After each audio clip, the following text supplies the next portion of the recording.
I put Twisted Metal 2. I was decided, like, should I put Twisted Metal 2 or Twisted Metal Black?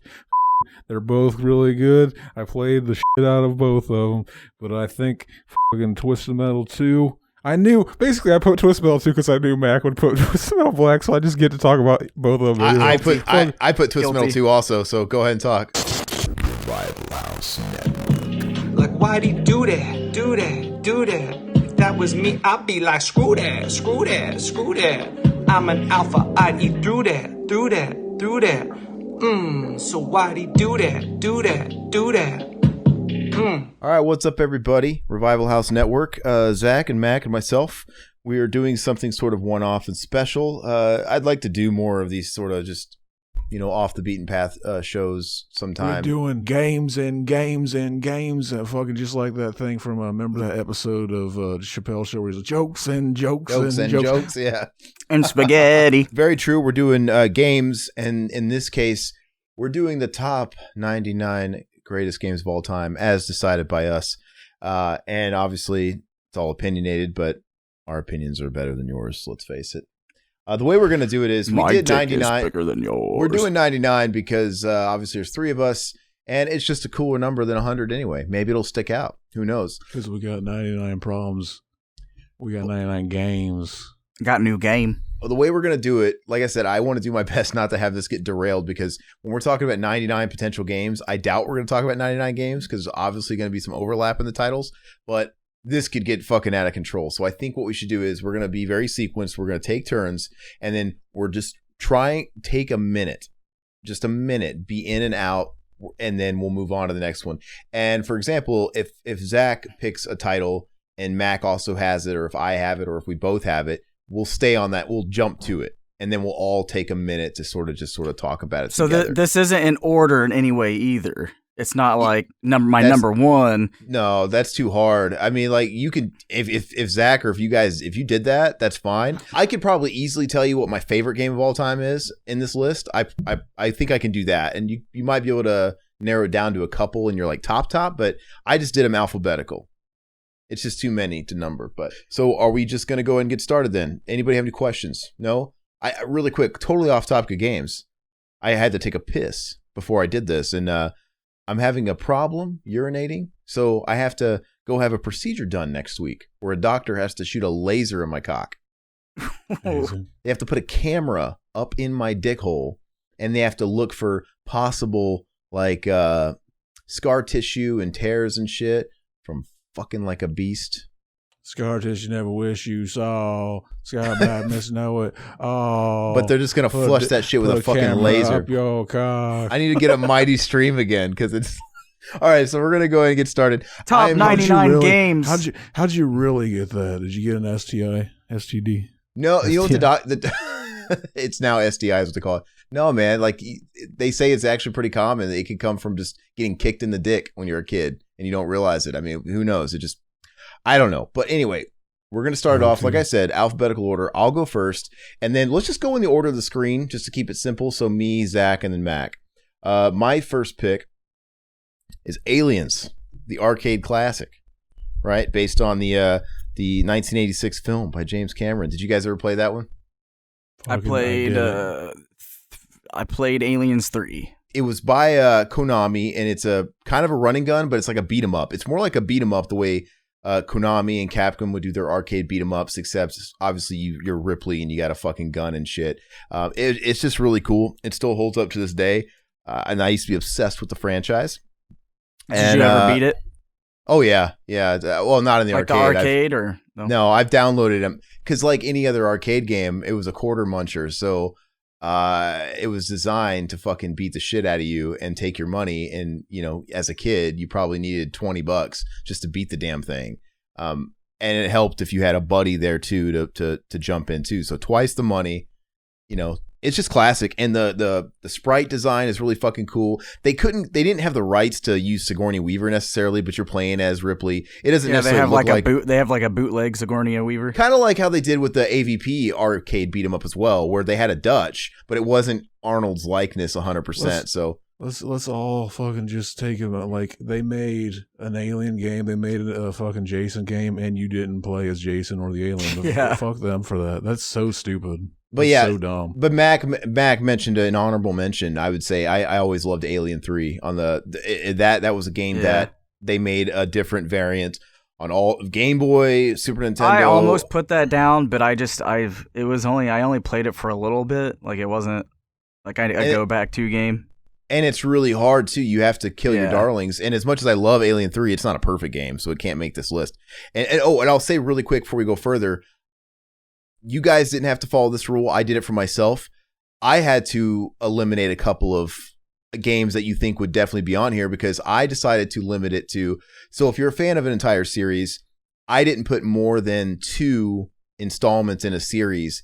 And I put my favorite one out of the series. I put that it was a series and then what game I liked. Yeah, so and I almost did that. I almost did that too. So I said, but it's just too hard to do that. So I did 2 and they couldn't be on the same platform and I let that slide. But I also thought about, like, you know, if I picked one game out of any of the games, should I put another title from those kind of games as well? As long as we keep it brisk, I don't see like you but can then give I was like no, because it changed. Like most of these are like what changed how I felt about video games. Some of it's going to be like that. Like, I tried to really trim it down to make it like what games are what hold up today, like not just this what is I the have. Longest minute. I know. I'm sorry. I'm just kind of getting still some the beginning. It's all right. Yeah, I'm just trying to get out of the way how the lists are curated. But so like if it's a game that like holy fuck, this just changed my world. It just depends on how. On here. I don't care if anyone else liked it. Yeah, it just depends on how you curated your list. So for me, I was trying to do the thing where, okay, I got a lot of nostalgic games, but which ones are the really fucking good ones even today? Because they don't all age well. So I'd say it doesn't even have to be if they're good today. I don't fucking care if they're good today. Yeah, if it's your list, shit that changed my life. You can do it how you want. Changed my life. I start talking about the list itself and fucking get down to the nitty. I did it pretty good like that, but there's a few exceptions on my list. Your first pick, Aaron. Don't let me make this a fucking a competition here, but I gotta say, your first pick. It's not in order. It's not like shit. My fucking first pick is gonna blow yours out of the water. Right, it's a fucking okay. So let me host it, Zach. Go for it. I'll keep it moving. Fucking Tetris from 1989, the year I was born. I was born in a fucking king of a video game, if you will, fucking from our great overlord Hank Hill. It came down like one of the blocks, if you will, and fucking it landed in a sea of shitty games and just made all those shitty games disappear under the crumble. It's a great game. I almost put it and I took it off. And the thing is did Mac? Do you have it? I'm surprised no one else has Tetris. Nope. Fuck that game. Spoiler alert. I love that game, but fuck that game at the same time. It had great ripoffs. I downloaded the newest one, and I haven't played it yet. Has anyone played it? I hear it's really good. I haven't heard it, but I hear it's really good. But I felt okay cutting Tetris because I knew somebody would put it, and at least we could still talk about it. But the Tetris I was going to put was not the original. I was actually going to put Tetris Plus from the PlayStation. Because that's the one I just bonded with the most growing up. But anyway, that's a good one. And it's a perfect game. It should be on the list because it's culturally important. It's so simple. Like I think technically it's the most sold game of all time if you consider all the different iterations and all the different people that made the game. Obviously, the original guy doesn't hold the rights anymore. So technically, it's the most common game in the world. The Mac and Zach video game is basically just going to be a reskinned version of Tetris, and it's going to be like you're trying to like fucking shoot different fucking shoot different shaped came at other things, fucking trying to break them with your came. It's such a perfect game. Hollywood couldn't say no, and they're making a Tetris movie that's been like announced for some years now, and who knows what the fuck it's gonna be about, like a Tetris movie. We just watched Pixels.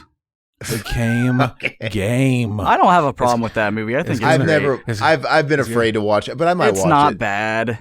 The game. All right, that's going to be the name of our game. Mac, what is your first pick? Tetris was great. I'm glad somebody picked it. My first pick is going to be like one game that fucking, blew my mind as a kid, and I never wanted any more than to learn everything in this game, and that would be fucking the Mortal Kombat 2, baby. Fucking released on arcade April 1993, and then a few months later it came out on fucking SNES and Sega Saturn. Do you? I'm really happy you said that, because let's just say Mortal Kombat may or may not show up on my list too, and I didn't want to like abuse the franchise, so I'm glad you picked 2 because I didn't pick 2. It's funny because like my neighbor, like one of my really good friends, his name was Brandon. He had it, and fucking he's like, "You want to come over?" And that was like the first time I ever got to spend the night at someone's house because I was so excited. So then like playing this game with his older brother and him fucking doing fatalities, and it just blew my mind that they had games where you could like rip people apart and fuck. I just needed to learn it, and fucking I remember staying up all night at their house and playing it, and that's all I thought about as a kid. I almost put MK2, but I'm glad I picked another one because we get to talk about 2 now. But really quick, let me ask you, what is your? I don't think anybody can debate that the arcade is the best version, but what's the version that you grew up with and you have the most sentimental attachment to? Because I had the Genesis and the Super Nintendo. I mean, yeah, I had both, but I would say that. The arcade and Sega was the one that I didn't want it on Super Nintendo. I remember my mom, I fucking asked her for Mortal Kombat 2 and she bought me the first one, and I was so bummed out because I did not care for that one. But the second one, I mean, I still played it. I was happy, they got it for me, and then later on I got number 2, so I was thankful for that. But like, I would always have to go to the bowling alley with my dad, and they had fucking Mortal Kombat 2 there. And literally, I would just learn, like, I remember going to, like, fucking grocery stores and looking for tips and tricks books or anything that had Mortal Kombat in it, and I would fucking write down all the moves, and I would just study them and learn it. So even at the arcade at the bowling alley, my dad would walk up laughing because I would be doing fatalities to fucking 18-year-olds, and they're like, how the fuck is this kid so good? And my dad would just be like, just laughing all fucking, I'm gonna go back to my slot machines. So in my opinion... good time. In my opinion, Mortal Kombat 2, it doesn't quite stack up there as far as like replayable games today because those games are broken. Those old Mortal Kombat games are imbalanced. They're just broken messes. But culturally, it's huge. It was so huge. The levels of all Asperger's we're hitting here are fucking. We're gonna talk about fucking Mortal Kombat again in the list. We might as well move on because we were taking a long time on the first 2 games. But we're moving through it. It's a culturally significant game. We will talk about. I promise. We're gonna come back to Mortal Kombat. So that's right. Zach's right. Okay, so I guess it's my turn then. I'm not gonna jump the line. I'm tempted to fuck Zach's world up and talk about Mortal Kombat again, but I'm gonna stay in order. I picked from the Super Nintendo. It is the second greatest beat 'em up of all time, and it might be the greatest. It is the greatest movie license game of all time. Batman Returns, the SNES version. Now I thought you were gonna say the Warriors. No, that's not on the SNES. You had that too. It's the best movie based game ever. It's probably not. Well, obviously I haven't played every game in the world, so I'm not gonna. I didn't put any games on here that I've never like played to completion or have any history with. But no, Batman Returns. Back like it's kind of like Alien 3. Back in those days, especially with licensed games, every platform had a totally different version of the game. But the covers would be the same. They'd be marketed in the same movie, so they look the same to us. But a lot of times they'd be made by different developers. And that's coming up with one of mine. They fucking whenever they did the switch from PlayStation 2 to PlayStation 3 and the Xbox 360, like there were fucking 2 different versions of Splinter Cell Double Agent. So like in the case of Batman Returns, you had a Genesis version, which was like a platformer, like an action platformer, and it was hard as shit. And you had a version on Sega CD, which also had that Genesis version, but it also became a road game. It was a car combat game, which is kind of cool. Those segments were neat. But the Super Nintendo was made by Konami, and it was a beat 'em up, and it's fucking incredible. Have you guys ever played it? Of course. I don't think so. There's never been another game that like hit the mark. That was one of my like games to go to as a kid. I don't know why I didn't put that down on my list. But you know how like you play a game based on a movie and it's like Alien 3, like wow, this is nothing like Alien 3. Like there's shit tons of aliens. And I just remember it was creepy too. Like the boss fights in this game were amazing as well. Like when you knocked Catwoman off the top and she lands in the fucking truck. But it perfectly follows the movie. And all the characters you're fighting are from the movie. All the different clowns and circus gangs and the bosses are all from the movie. And all the sprite work is amazing. The music even sounds like the Danny Elfman shit. It reminds me of fucking Streets of Rage too as well. It's really good and it's super hard. I guess it makes sense that it's one player because Robin wasn't in the movie, but I know most beat 'em ups you can have multiplayer, but it doesn't even matter. The only problem is like you kind of wish it had a multiplayer because it's hard as shit. But it's awesome. That's all I'll say about that. Zach, what's yours? This shit hard. Fucking, I didn't realize it was my turn already. Fucking, that happened fast. Fucking Zelda 2. Fucking great second pick. Amazing. Fucking everybody talks shit about Zelda 2. They like fucking, this ain't no Zelda game. Fucking just because it's the only one that's like side scrolling and shit. This motherfucker came out 1988, the fucking year before I was born. See, they knew they had to fucking, they were trying different things before the fucking the great one, before one half of the second half, if you will, of the Mac and Zach clan. But fucking, yeah, fucking Zelda 2. Fucking, it's hard as fuck, but you know what? That's one too that I never beat until you got the much later. What are they called?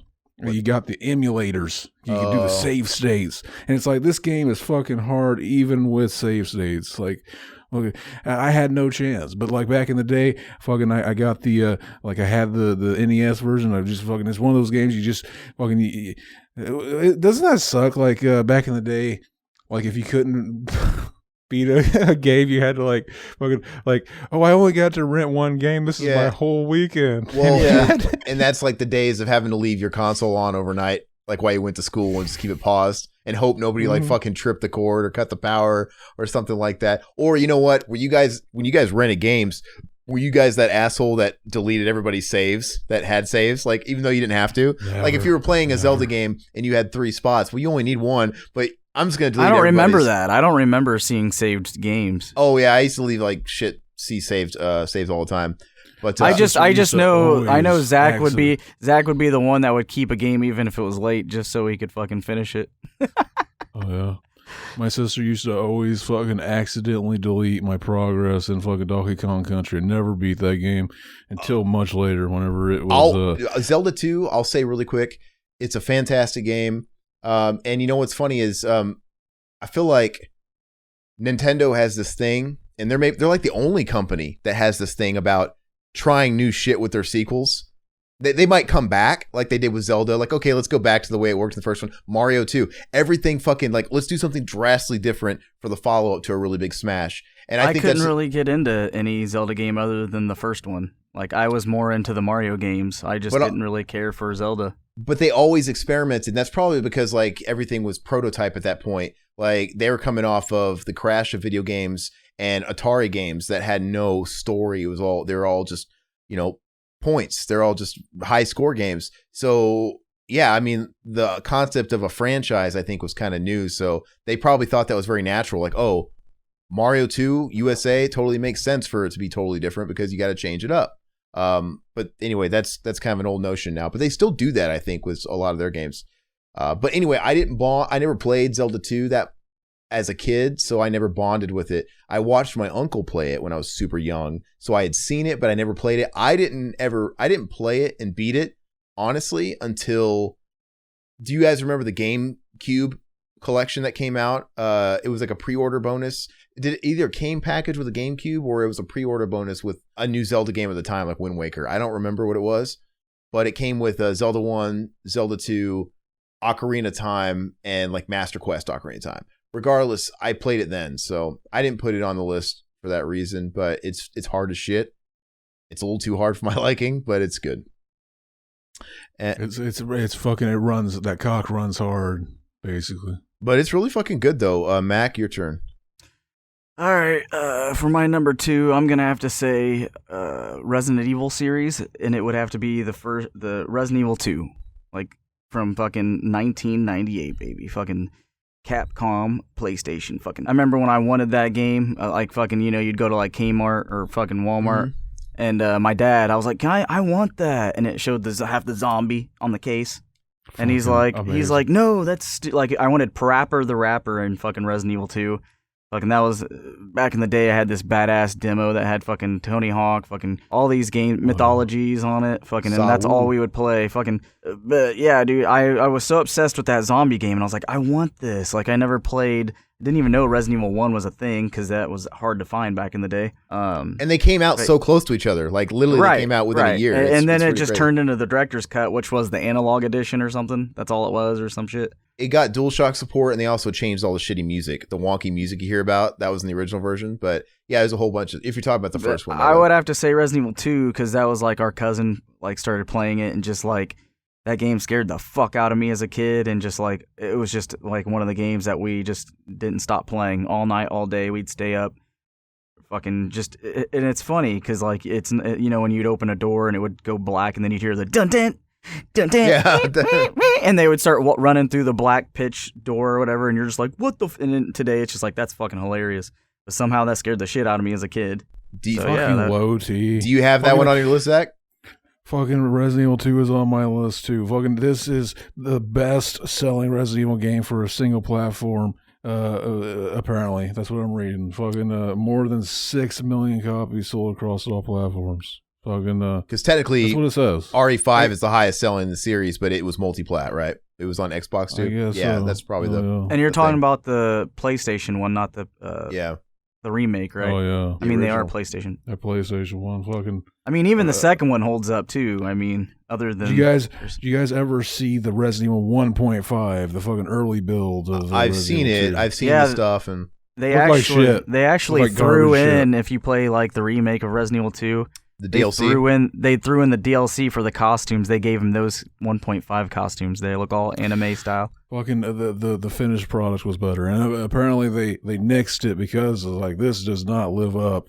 Fucking what's his name? Fucking Shinji Mikami or whatever his name was. I forgot. Yeah. Shinji Bukaki.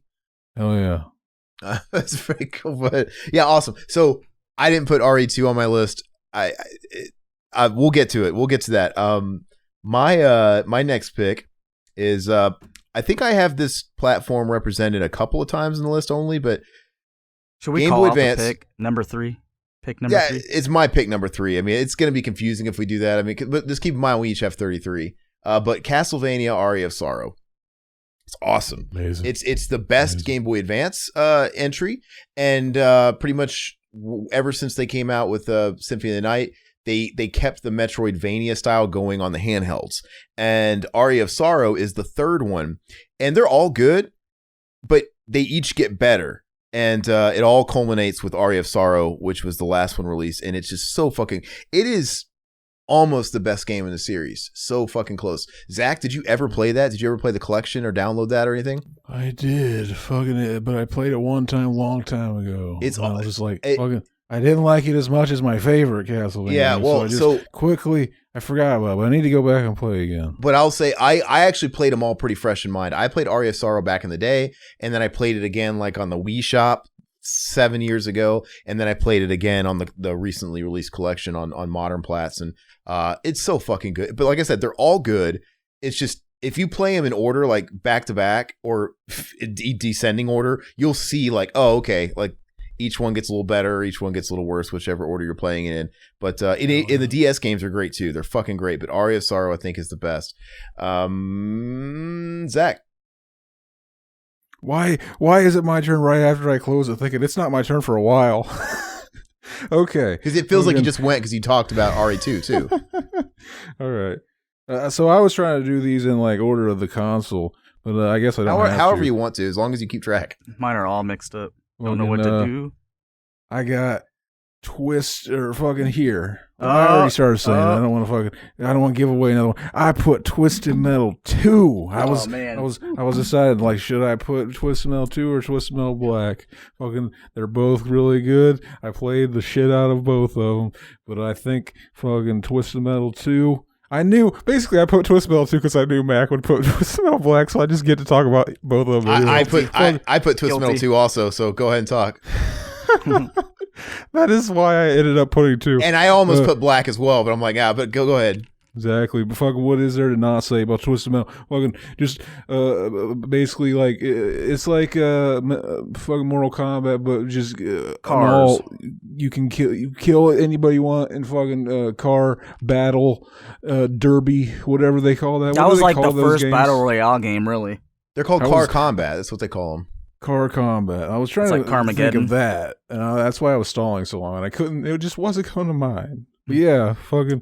Amazing. So who's your favorite Twisted Metal character? The entire roster is pretty damn good. I used to always like playing as Mr. Grimm because I lived on the edge. I preferred his speed. I know he had no armor. But I also loved playing as Shadow. But I liked playing as everybody. I don't know if I really had a main. Oh, you know what? Spectre. Spectre's number one.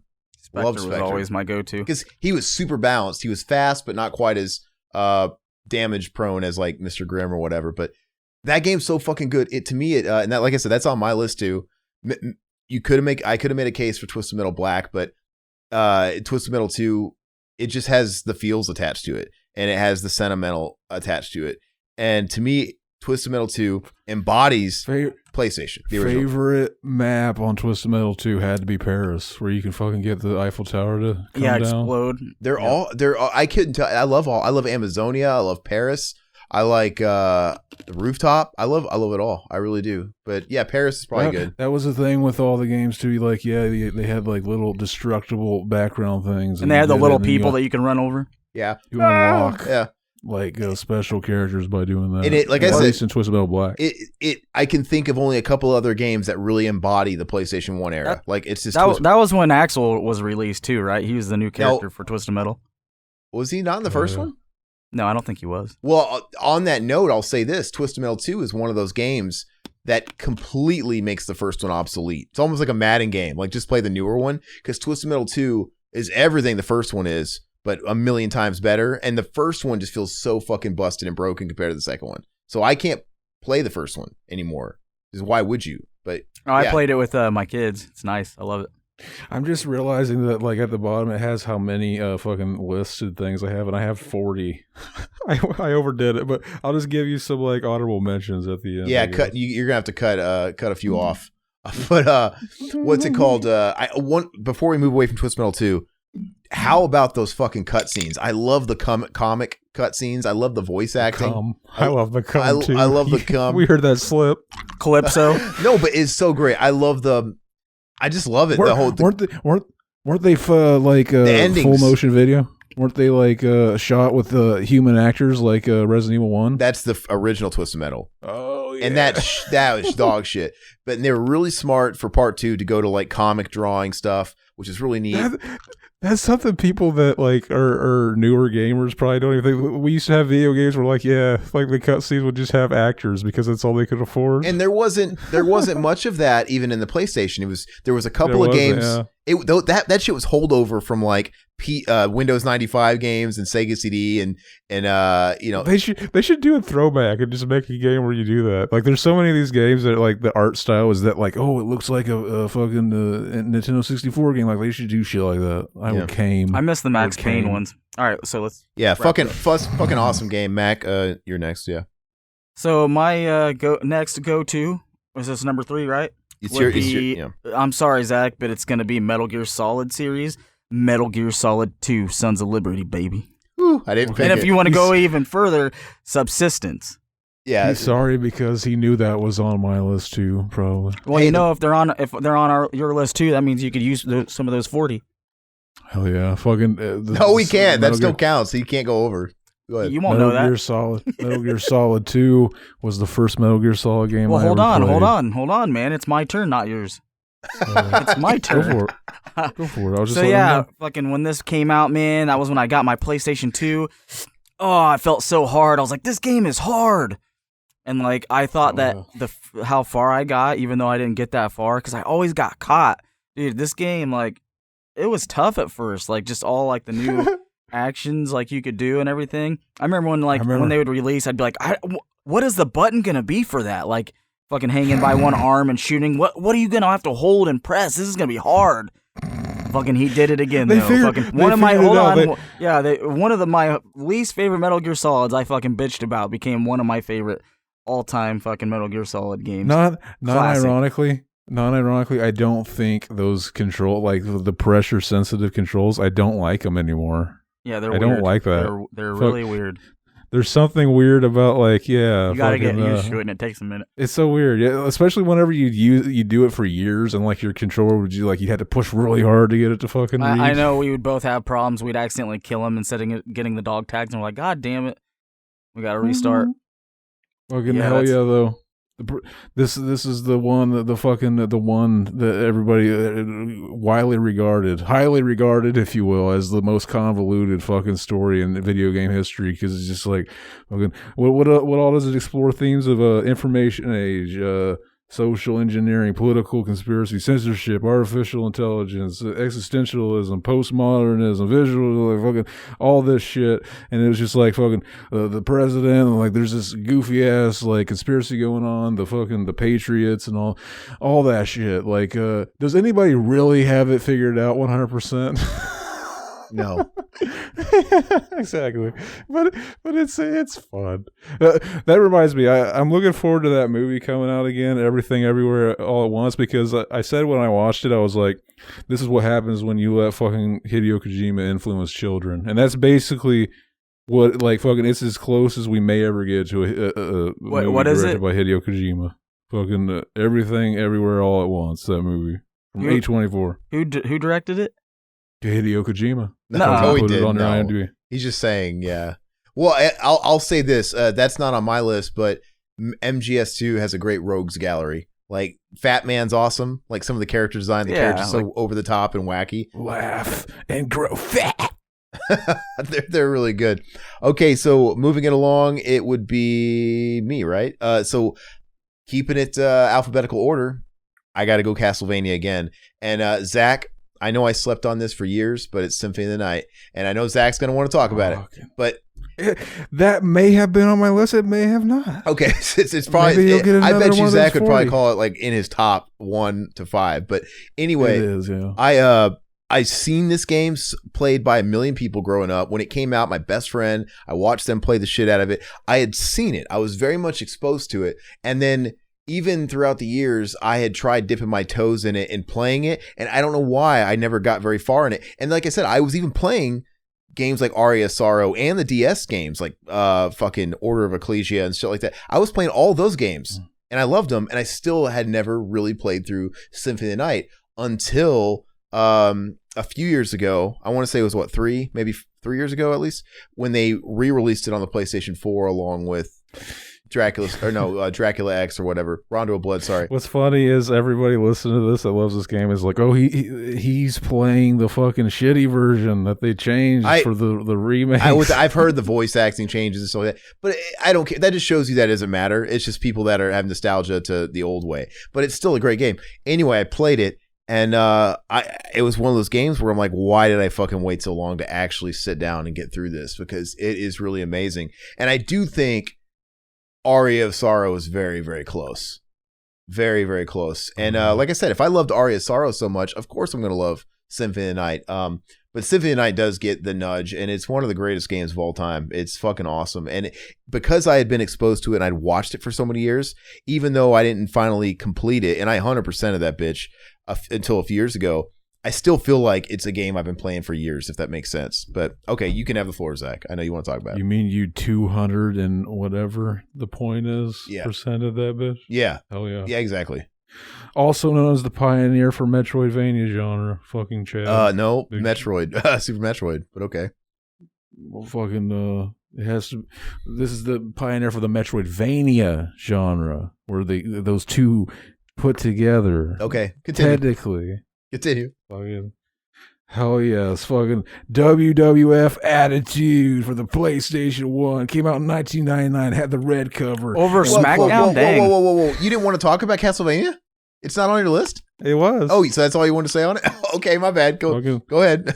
Back to your wrestling. Yeah. Fucking the wrestling. Fucking our boy Stone Cold Steve Austin on the cover. Look at that. Fucking amazing cover. Our boy fucking the Rock, Mankind, and the Undertaker. And the fucking, what's it, the Triple H?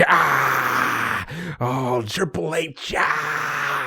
Fucking, There's nothing really to say. Fucking people who liked it know what I'm talking about. Fucking we loved it because we used to make fucking they had to create a character. We used to make Insane Clown Posse characters. Hell yeah.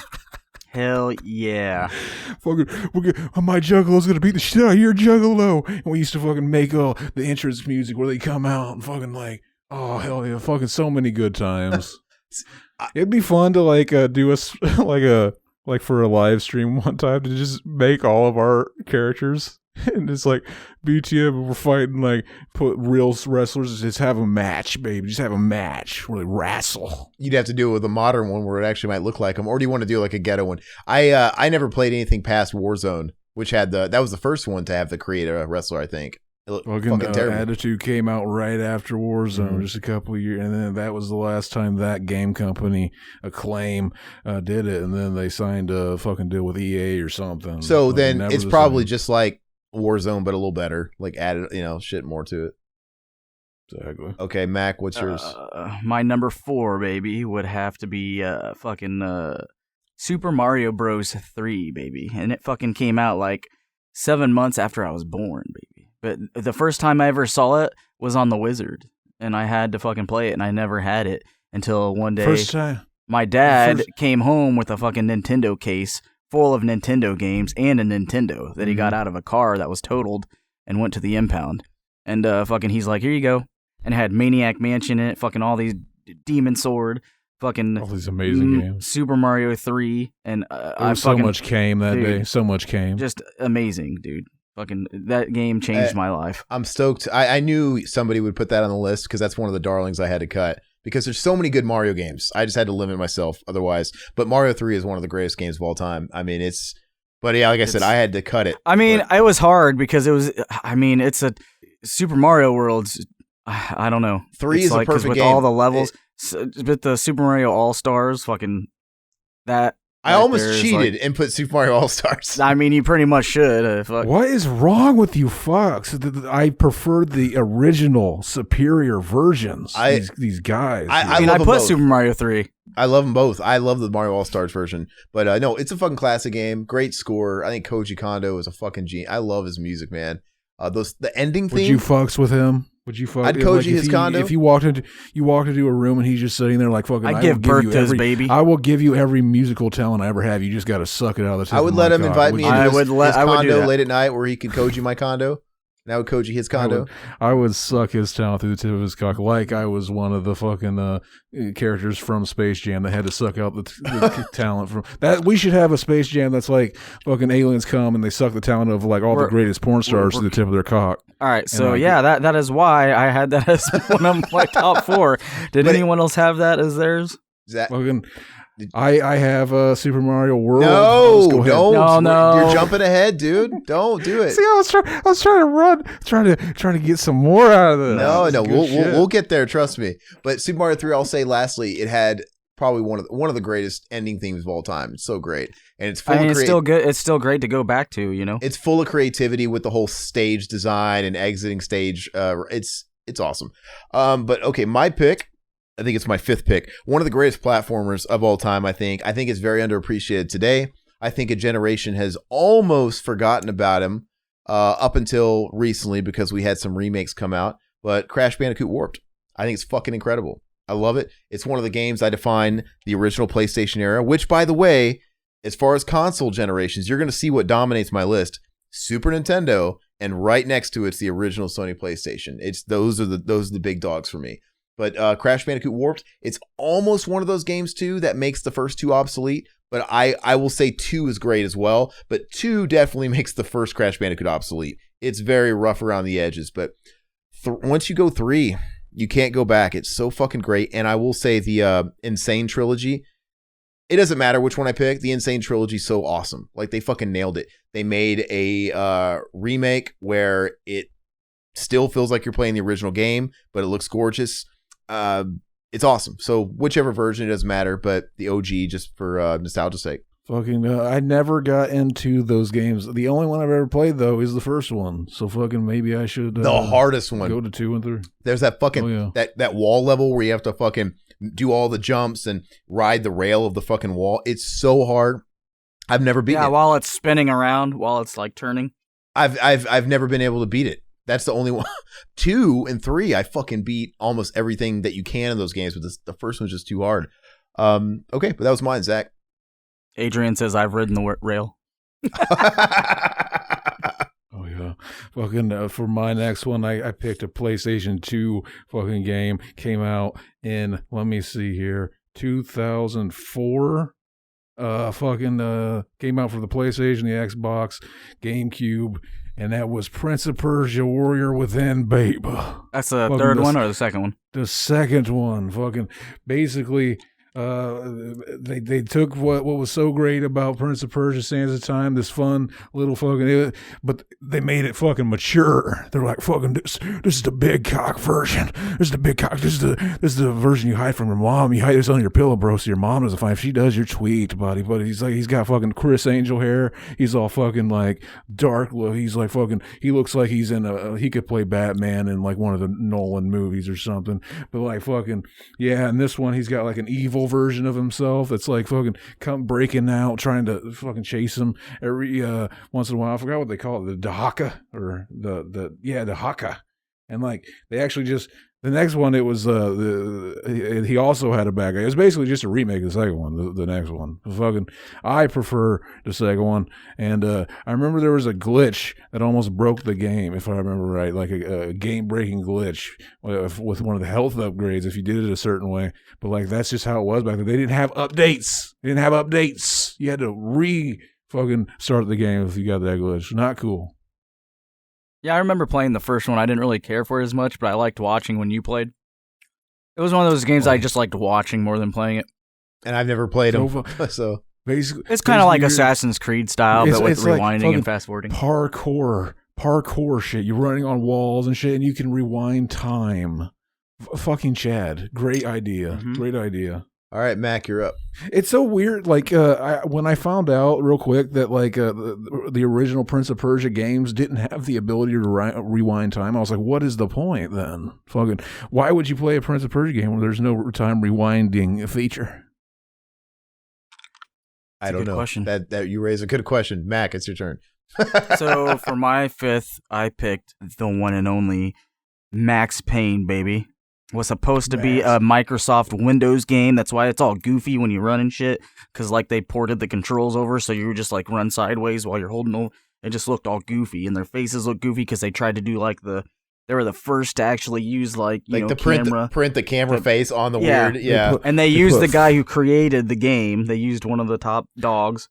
They just take a picture of the creator, put it on the character model, and it's like that. They made a Tony Hawk game where you could have that feature with your iToy and put your face on there later. But like, it's so funny because when I see the original Max Payne character design, I think like, oh, hi, I'm Johnny Knoxville. Welcome to Jackass. Yeah, it looks just like Johnny Knoxville. Like he's gonna fucking do some dank shit. But like, yeah, fucking. Yeah, I never played the first Max Payne, but I remember. I thought you did. I thought you got into it. You had the second one. I know that. Fucking, I did have the second. And I remember watching you play that. But yeah, like fucking, it came out for the PlayStation 2, Xbox, fucking Macintosh, fucking PC, and it was made by Rockstar, baby. Fucking Remedy and Rockstar. Fucking, they always made classic games. See, I love all three of the games. I loved the narration of it. Fucking, I just the action, the slow down bullet shit. Like, the third one is fucking hands down amazing, but I just had to put the first one just because of the funny nostalgia of their faces. And they're remaking it, right? Style. Aren't they remaking it? I didn't know that. I did not know that. Somebody bought the property, somebody big, and it's getting a full-blown remake. Hell yeah. I read that recently. Yeah. Fucking. I am excited then. All right, so I'll go up next. So representing a more modern era. Now, I would love to say Elden Ring, but I still haven't played it. So maybe someday. But as of right now, my favorite FromSoft game is Dark Souls 3. Fucking amazing. If you literally got up here and just said their newest game, you would look like the biggest poser. Oh, it's a good thing you didn't say Elden Ring. Dude, I would not be shocked if I played Elden Ring and it was the greatest. I don't give a shit. Like I would feel totally comfortable saying that. But at least to now, Dark Souls 3, amazing. It is probably up to date my favorite of the generation. And just like Demon Souls, the original was maybe my favorite game of the previous generation. That and another game. But Dark Souls 3 is fucking awesome. I would say Dark Souls 3 is fucking amazing, but it's probably one of the easiest From Software games. But that's also what makes it maybe more fun. I don't know. I felt like I put more hours into Dark Souls 3 than I did any other one. And I was okay with the difficulty adjustments. Like it was still hard enough. It's totally, because I remember when I played the original Demon Souls, for example, dude, I must have put that game down 5 times, and I kept having to come back to it because it's like, I kept getting defeated by that. Like I can't, but it's like any FromSoft game, you just have to penetrate that initial stage of the game. Just take it easy, grind a little bit, and once you just get leveled up a little bit, then it becomes more like cake. But it's just when you first get thrust into a game like it's one of those games you got to actually focus. You can't just run in. You got to think about what your next move is. Especially the original Demon Souls. Like, you will get your ass whooped in the first 2 seconds, and it's frustrating as shit. But Dark Souls 3, it's gorgeous. I just love the environments. It plays the best. Obviously, they've worked out the kinks along the way. It's great. It's flawless. I don't know what to say. It's 10 out of 10. Yeah, I love how all of their games are pretty much meme games, like funny, great meme games. Yeah, that you can play over and over again. And it's crazy that really quick that Elden Ring has become such a huge mainstream hit. It kind of makes me worry. I hope they don't change their formula because, and like they start pandering to like a bit broader market now. It's like they start gimping them, making them easier or whatever. I don't think they will. This game will rip your balls out and put them in your mouth. Yeah, so I wouldn't. It's not. No, why would they cater and make it easier if people are loving what they gave them? And if you look at the platinum like percentage on how many people are actually platinuming this, that's a good way to see how many people are finishing your game. And it's a surprisingly high fucking number. So people love the hard shit. So hopefully they keep it going. But Zach, your turn. Fucking, is something hard enough if like 98% of the people can 100% it? Fucking, we need to go back to the NES games where fucking hard games were impossible to beat. Yeah, they need to put achievements on Super Mario. But that's why the FromSoft games are so great, because they are those hard ass games, and people weren't used to that or conditioned that for anymore. So I'm glad people are embracing on a mainstream level hard ass games like the old days. This shit hard. Fucking, I'm just gonna go ahead and say it. Fucking, one of mine is Max Payne 2, The Fall of Max Payne. Fucking, PlayStation 2 came out. This was my Max Payne game. I never played the first one, so it's like fucking right away I was like, oh fucking, it's like, oh, him and the chick, and they're in love with each other. It's like film noir, like fucking, baby, don't leave me, like fucking all this shit. Very it captured my imagination. I was like, I was so excited. Fucking, I never beat it though, because I remember I was on the last mission. This was one of those games where when you saved it, there was no. It would continue where you left off, and you get fucked. It literally would just save where you saved in the game. So if you happened to save like while you were on the brink of dying without noticing, you were fucked. So like I never got to beat it. I don't know why I didn't just start it from the beginning. Apparently that was one of the things people didn't like about it. Was, like I said, received highly positive reviews from critics. Praise focused on its action and story, while criticism targeted the short length. Despite the positive reception, the game sold poorly. We did not see Max Payne 3 for a while after that. Fucking, that's probably why. But like, yeah, I remember I always liked it. I remember kids in school like, fucking, you got that game's shitty. And I was like, why? And he's like, fucking, because it's too hard. And I remember he said that. I was like, fucking, okay. I think I watched you play it before I even played it. Chad, though. I'm looking forward to the remake. I saw it right here. I gotta say, coming out for PlayStation 5 and the Xbox Series X. I'm actually pretty shocked that we're having this little like overlap. We haven't really overlapped on picks that much. I think Mac, it'll come here soon. Yeah, I probably once we get down to the nitty gritty. Yeah, go ahead, Mac. I'm gonna have to say Shadow of the Colossus, baby. Amazing. And see, like I for some reason I love the remake, obviously, but I I love the older one better for some reason. I just feel like I know this one's the newer one. So I don't know. It's kind of a mix up between both of them. I don't know. I kind of feel like I like the OG one from 2005 because like I feel like they changed a few things in the newer one, and I feel like this The older one. I feel like after you play like the making game, love. when you play the game so many times, fucking, and you get your stamina meter like fucking almost as big as the entire screen, it's like it's hard to go back and play it like right when you start and it's tiny. Mm-hmm. Fucking, I remember I hated that about playing the HD collect, but in the remake they fucking changed. Don't you just start out with like a? Do you even? You don't have that big of a bar. I don't remember. Yeah, fucking. You I don't remember being that hard in the first in the remake. No.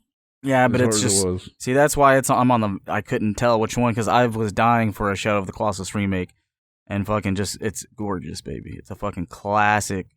Fucking Team Ico, fucking Sony, fucking classic. Oh no, originally came out in 2005. Mm-hmm. Fucking, I remember when this game came out. Fucking, me and Mac, we rented it and played it all the time. Fucking, we tried to get our friend Chris to play it. Fucking, what was it like? He came in. He came in to look for Indigo Prophecy because we also told him about that game. He's like, Indigo Prophecy in, and you're like, no, but Shadow of the Colossus just came out. This is really good. He's like, what did he say? I don't even remember. He probably said it was like 2005, so he probably said this looks gay. Fucking, fuck this. I don't know. This looks like a homosexual made Team this shit. Ico has fucking great storytelling, fucking games, baby. Fucking Shadow of the Colossus, Ico, and the fucking Last Guardian, baby. You gotta play them. Oh, yeah. All right, so my next pick. I'm a huge JRPG guy. I was always a JRPG kid growing up. And this is what made it hard, and another reason why I had to restrict myself, because there's certain series that I could cherry pick a million different installments from. But Dragon Quest, I was always huge into Dragon Quest, and I picked Dragon Quest VIII, Journey of the Cursed King. It's one of the very rare PS2 games. I don't know how many PS2. This might be the only fucking PS2 game I have on here, to be honest with you, but it's so good. Beautifully. Pretty much Dragon Ball Z style. Yeah, the same artist. Yeah, it did the cell shadedness of it, and it still looks gorgeous. Cell shaded graphics really hold up, and the game's just amazing. And the fact that they had some of their best games so late into the franchise is telling, because I could have picked some of the old ones too, but I just remember being addicted to this game. Like when it came out, I don't know when it came out, but it was a pretty late game for me, where you're always like stacking up new games you play to games that you have nostalgic attachment to when you're growing up. Like, oh man, I wish I could have those feelings again for some of those old games. But every now and a blue moon, you play a game when you're older that almost feels like one of those games. Like, shit, this is one of those big titles. And it was huge. It was awesome. Fucking love it. That's all I'll say about that. Have you guys ever played any of those games? No. I've never played I've always looked at them because they reminded me of Dragon Ball Z and Final Fantasy. And I love it, though, because unlike Final Fantasy and other role-playing JRPG series, Dragon Quest has never strayed. It's always kept it traditional. So it's just traditional turn-based, old-school world map. And it's like comfort food. Whenever they come out with a new Dragon Quest game, you know what you're going to get. And it's like, all right, because, fucking I miss it sometimes. But, yeah, that's it. Zach. I'm about to drop some pure fucking Kino. Pay no attention to these stupid fucking titles my companions are dropping on. I'm going to give you the most Kino fucking game ever. Tony Hawk's Underground, baby, for the PlayStation 2. Came out in 2003. Not this is the game where they added a story mode. Fucking at the beginning, you create a skater, and you could put your own face on him. You take your face off and put it on your skater. What a great idea! You liked it? Did you get it for the GameCube ever, or did you have it for PlayStation 2 first? I forgot my because I had it on the GameCube. I loved it. Fucking, it's such a great game. Such a great game. Why don't they put out the HD version of that? To me, this is where they kind of perfected all the mechanics of the game and never felt as good to fucking ollie, to fucking manual, to fucking the flatland tricks are in there. I love the flatland trick. That's one of those things where you go back and you play the old games. It's like, fucking the flatland tricks aren't there. Fuck this. Like, go back and play the original and you can't even manual. What the fuck? Fuck this. That's really tough to go back on. But I never I didn't play Tony Hawk past the third one. But I almost put a Tony Hawk game on my list, but I didn't. But I just found out. Tony Hawk 4. I like Tony. Like Project I kept 8 playing is good too. I kept Project 8 playing is probably one of the last ones that was fucking amazing. I never got into that one. I kept playing them consistently, me and my friend Derek, until like, and that was another thing where like fucking the PlayStation 2 version was different from the PlayStation 1 version slightly. Fucking Kino shit. Wait, did you say Underground? Yeah, he said Underground. Oh, you didn't like Thug. I was thinking of Thug, Tony Hawk Thug. That is Thug. That is Underground. Yeah. No, I was thinking of, what's the other one? Not Tony Hawk Thug 2, but the other one after that. Fucking That was really Tony Hawk stupid. Ride. American Wasteland. American Wasteland. Well, Oh, God. There's no more loading screens. They basically just hid them in like a big area where you're loading, going into. They hid like them in a black screen. I was thinking about Tony Hawk Underground like literally yesterday because I was looking up some shit online. I had no idea that there was a Superjoint Ritual song, It Takes No Guts, on the soundtrack. I love that fucking album. There is no bright relation. Refry this shitty life. Can you find it? You know what I'm talking about? Okay, Surely, I don't know. We don't listen to this pansy ass fucking. It's on the set. You played the game. It's on the soundtrack. Exactly. I thought I'd shit on you for no reason. It's a great fucking tune. Fucking a great fucking game. We need the HD version. It says got critical success. Fucking praise for the soundtrack, customization, multiplayer plot. Fucking basically the criticism always boiled down to whatever the newest thing is. So in this game, it was like, oh, you can for a couple missions, you can get inside a car and drive it around. It's like the controls of the car are bad, and then like the next game, they would be like, oh, the controls are a little okay, but this new thing is shitty. It was basically downloadable content back in the day when we were kids, but it was just a new sequel. Cool. Mac, you're up. Yeah, baby. So, my next choice would be for the PlayStation fucking Siphon Filter. Fucking, I remember when my boy Lucas got it, fucking went on his birthday, and we stayed up all night fucking playing it. The controls were shit, but they had like it was just a great time, like just zapping everyone with the taser. And you didn't have to let go. Amazing. And you would just be like, ugh. And the fucking lead person you play as, Gabe Logan, sounded like fucking Martin Sheen. He reminded me of Martin Sheen and fucking Charlie Sheen. Nice. It was, and then the second one came out and you had fucking Team Deathmatch, and me and Lucas would always fucking play that. It was just, it was a good time. What's that called? Slit their throat. You tase somebody all the way from across the map. Fucking yeah, and that's all we would do. That was it. Would just be the funniest thing ever. It was just like a fucking thing that can't happen in real life, but you could do it in the game. The controls were so garbage, but it had all kinds of bad guys in it. It was fucking like 007 Mission Impossible style. Fucking more action-y Metal Gear Solid. I feel like it was fun. Backtracking sucked ass because I'd get lost a lot because you'd have to go back through like tunnels and shit, go through train tracks, not try to get hit by the trains. It was great, but like controls were kind of shit. But it was a good time. I feel like when Siphon Filter came out, it was a major crossroads for me because it came out at the same time as Metal Gear Solid, and I literally had a jam pack. I think they were both on the exact same demo disc. And I played both, and I'm like, man, I couldn't fuck with the fucking Siphon Filter. I didn't like the controllers. Something about the controls were horrible, but it was great. But I was obsessed with Metal Gear Solid, and I just think and I know deep down fundamentally they're probably different types of games, but at the time I was like, oh, they're similar for whatever reason. But I was just so obsessed, and MGS cast a major shadow on it, so I never played any other Siphon Filters. Fuck yes. Was that on your list too, Zach? Nope. Okay. My next one, keep it in line with my last one. So this is me blowing my wad. I said I'd allow myself 2 per series as long as the consoles were different generations.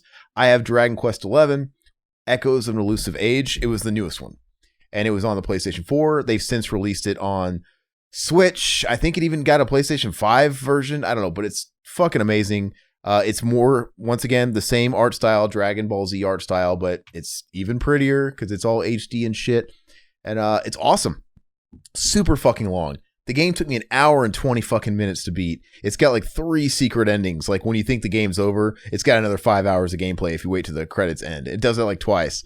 And but it's just such a blast from the past, even though it's a game you've never played. And it's awesome. So I won't really beat it down much more than that. But I love the iconic music though. Everything about the game. Beating it down, beating it fucking corn style. Good. Here's my pick, baby. You guys ready for this? Fucking yeah.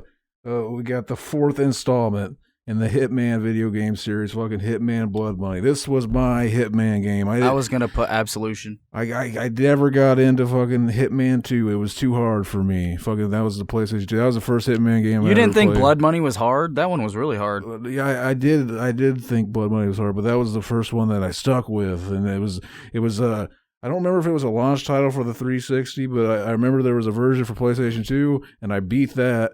And then, I saw, it's out for the PlayStation or the 360. Fucking, I had to get it. Fucking, it finally, it was only on the 360 for a long time until they put out the HD Hitman Trilogy collection that came out 2013. Fucking good times. Good times. We should do, one of the newer ones on a stream. That'd be fun.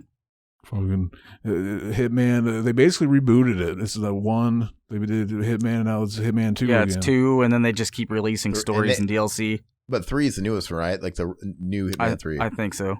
Yeah, but those are supposed to be really, really good. Yeah, I've played a couple of them. They're really nice. I played the first reboot, and I thought it was pretty good.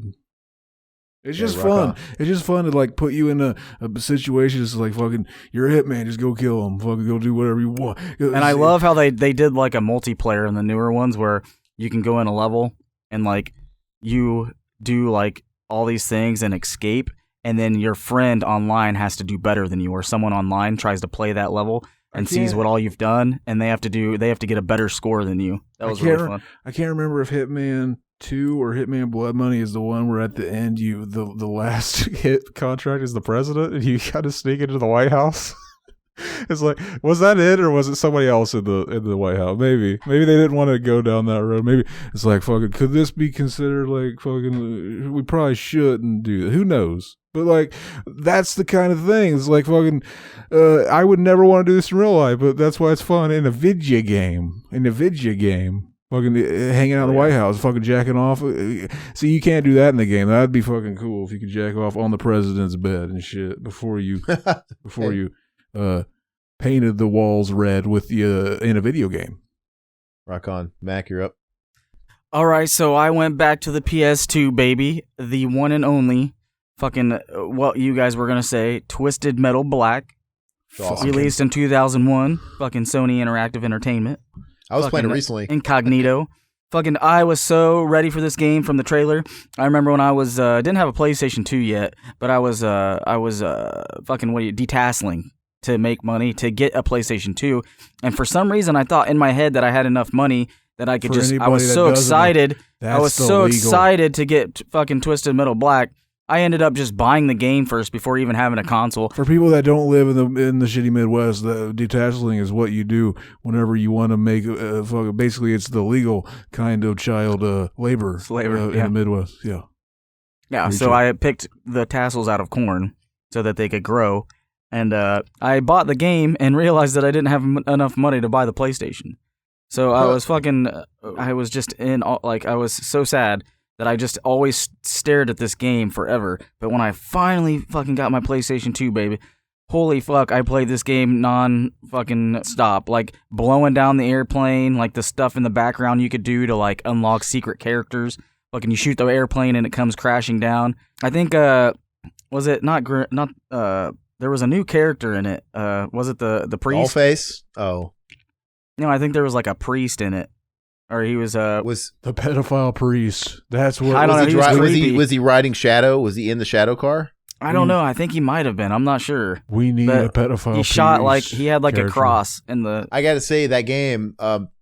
It's the levels were great. Fucking. It needed it. The series needed a kick in the pants because after Single Track pitched off the series after part 2, it was developed by 989 Studios, who at the time they were making all the sports games. They were making a lot of the I don't remember which games but it was EA. It wasn't Priest. It was the Preacher. That's what his name was. The Brimstone Preacher. I remember when Part 3 came out. I played it. I was like, "This sucks." Yeah, it lost its magic. Yeah. Well, when also fucking the beginning of the game they played fucking bird to the ditches and slam in the back of my. There was a fucking. No, they played.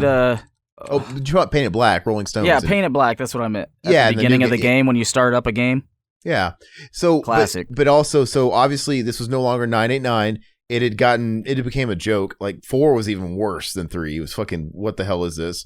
And 4 was like you could create your own character, and I had like 500 of them. You could play as Rob Zombie in part 4, and he was on the soundtrack again. But anyway, Twisted Metal Black went to Incognito, and it was once again designed by David Jaffe. So that's why I think the sauce was back, because he obviously created the originals. Right. You know what I just thought would be amazing? Somebody needs to get the character models of the Rob Zombie from fucking Twisted Metal, the fucking Meatloaf from the Fight Club game, the fucking Fred Durst from the Fight Club game. We could have this amazing rock star fucking free Celebrity for all. deathmatch Twisted Metal. Amazing. Hey, quick honorable mention before I forget about it, but no one ever talks about it, but Small Brawl's really good on the PS1. It was a late PS1 release, Twisted Metal Small Brawl. It came out after Twisted Metal Black, but it's actually more like Twisted. They were kids or something. Yeah, and you're playing like toy cars on a play.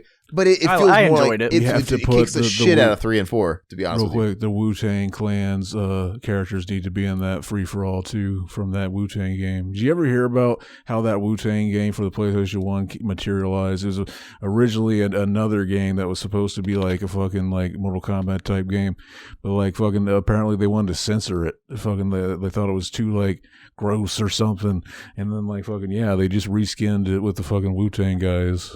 Very Chad. Apparently, you can get the ROM of the original game, though. Okay, what is it called? My ninth pick is Fight Club, the video game with Fred Durst. I'm just kidding. Amazing. What other game can you fight as two rock legends like fucking Meatloaf with big titties and fucking Fred Durst with big titties? I'm just kidding. My next game is Pop Scars, the unmade fighting game with new metal. The new metal Smash Brothers that never came out. Remember that? Hell yeah, Jonathan Davis was talking about that. It was like, we're developing a fucking new fighting game with all of us, like, Fred Durst and me, and like that sounded terrible. At the time, I probably would have played it though. Like, what the fuck? Fucking our boy. What's your next game? What are we doing? Oh, sorry. No, wait, Jonathan, we're going off. Real quick. Yeah. No, listen, like Jonathan, an hour and 30 Jonathan minutes. Davis's fatality is that he gets his dad to come and molest you to death. All right. It's been an hour and 10 minutes. My real number 9 is launch game for the Super Nintendo. It's one of the greatest games of all time, one of the greatest soundtracks of all time. It's still fucking fun today. It launched alongside Pilot Wings and another game, which was a pack-in. Anybody know what I'm talking about? Nobody knows? Anybody? I have no clue. F-Zero, the original F-Zero. It's so much fun, and I could see how maybe people looking back on it, like if a kid picked up F-Zero today, they'd be like, you can only play as 4 cars, and there's no versus mode. It's all single player, which is kind of weird for a racing game. But as long as you have fun playing a game by yourself, it's fucking awesome. And it has it displayed the mode 7, which was being pushed with the Super Nintendo. Now you're playing with power. But it's gorgeous. Love the soundtrack. Love the stages. It's awesome. So fucking yes, Queen. GX on the GameCube also is awesome too. But go ahead. Yes, Zach. Queen. Yes. I put on Urban Chaos Riot Response. What a fucking, I don't know why, but this game, it came out at the perfect time. I just wanted to take a riot shield and beat the fuck out of a bunch of guys wearing a Jason Voorhees mask, basically. I remember when we used to play that. We're like, what the hell is this game? And we just got into it. You're basically just a guy who's like fucking going in with a riot shield, beating the shit out of people with Jason Voorhees masks. It's amazing. I just, released, got genuinely okay reviews. Apparently other people did not need that in their life at that time as much as I did. But yeah. All right, Matt. PlayStation 2 game. Number 9. We'll pick it up. Yeah, go ahead. My number 9 would have to be another part of a series that was mentioned. It would have to be Tony Hawk Pro Skater 3. I would say it would be 2, but 3 was the first one that they actually released the Flatland tricks from Rodney Mullen. So you got to do all the flip tricks and shit, plus manualing. You are wrong. You are misremembering it. You could not do flatland shit. You had to do them as special tricks. That is lame. That was in number 2. In number 3, you finally could. Yes, you could. That fucking flatland tricks was in part 4. Well, I think number 4 actually let you switch them up. I'm schooling you with my fucking superior Tony Hawk's Pro Skeeter knowledge. I was thinking about it. They need to make Tony Hawk's Pro Skeeter, where he goes around shooting his gummies. Well, when I was considering putting a Tony Hawk game on my list, which I didn't end up doing, it was actually going to be 3 as well, which I think is an unpopular opinion. Most people would say 2, but I played 3 more. I just did. I put that was one of the ones that I got. It was when I got my PlayStation 2 for Christmas. I got Tony Hawk Pro Skater 3 and Metal Gear Solid 2 Sons of Liberty. So me too. It was one of my first games for the console. So not ironically, one of my favorite fucking memories with any video game with 2-player mode is like fucking playing Tony Hawk's Pro Skater like graffiti and fucking like with my friends, just like fucking, oh yeah, I tagged that shit blue after you already got it red. You ain't ever gonna fucking get that shit back. I was doing flatland tricks for like 2 weeks, bro. 2 weeks. All right, moving along. My next pick is probably the most important role-playing game I ever played. It's not the first one, but it's the first legit one, Final Fantasy IV. Fucking love it. And I put this on here. Like I said, I'm limiting myself. I put this one on here over 6. Because, yeah, I get it. 6 was more intricate. It really got into some serious shit. But 4 was it's awesome. The characters are amazing. I never played that, but I realized that I have to fucking act like, oh yeah, every time you say it, because like that's what everybody does when they do these lists. What? Oh no, Final Fantasy IV is amazing. No, great characters, great simple story. But it started adding depth. Like, you know, you have characters that die. You know, it deals with some heavy themes, betrayal, shit like that. And it was the first real role-playing game I played. The first one technically was Final Fantasy Mystic Quest, which was the game that they put out for the dumb Americans. It was like Final Fantasy USA. And it was. I played it. I loved Mystic Quest, but it really is for little kids. But yeah. We awesome. are so sick of hearing about you stupid Americans. All right, go ahead, Zach. Stupid American. Go. That's from Nacho Libre. Yeah.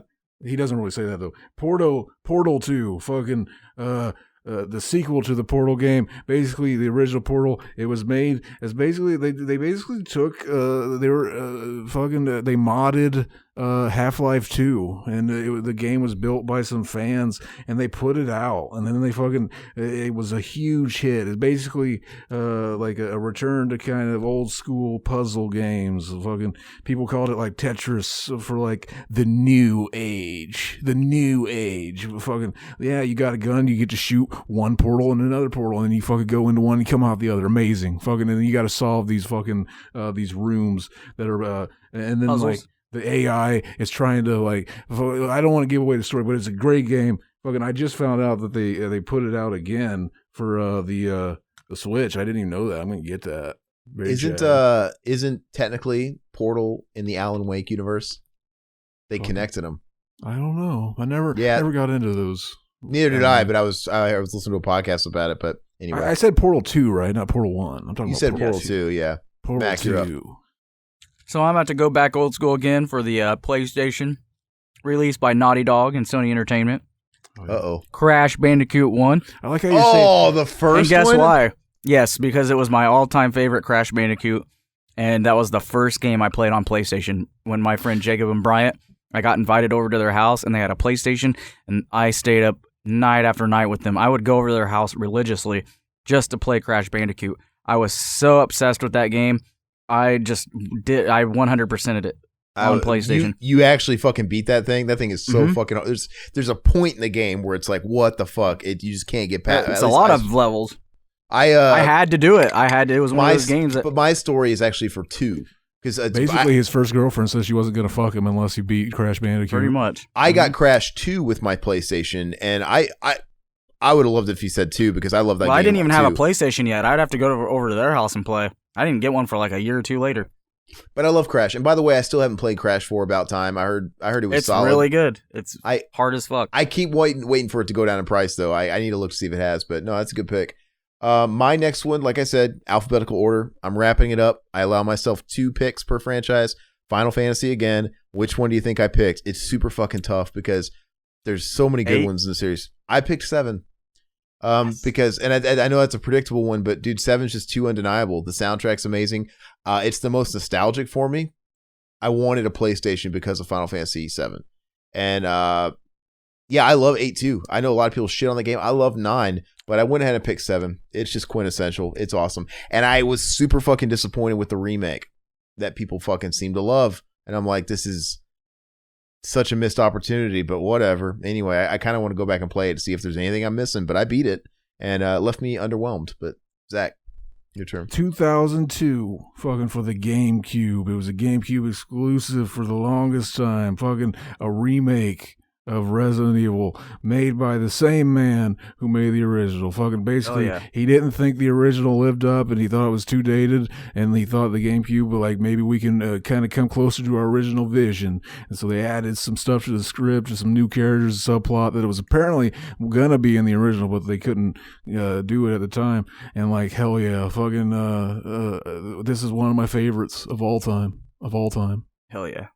So much came all over. I this almost one. put that on there, but I went with number 2. I don't think you get better Resident Evil games than this one. Fucking the classic Shinji Mikami. Fucking amazing. Shinji Mikami. So my number 11 would have to be, and I'm sorry, fucking Pokemon Yellow for the Game Boy, baby. Fucking released by Nintendo and Game Freak. Fucking, I remember my friend had all of them, and he's like, "Oh yeah, fucking here, you can borrow my blue." And I remember I got a message on he left a message on our phone, and he was like, "Mitchell, I'm gonna need my," because I borrowed his. He had 2 Game Boys and all these games because he always got them when they came out. And Zach might know who he is, but I'm not gonna say his name. But anyway, fucking he left a message, and I borrowed Pokemon Red. And no, Pokemon Blue and fucking his Game Boy, because he had 2.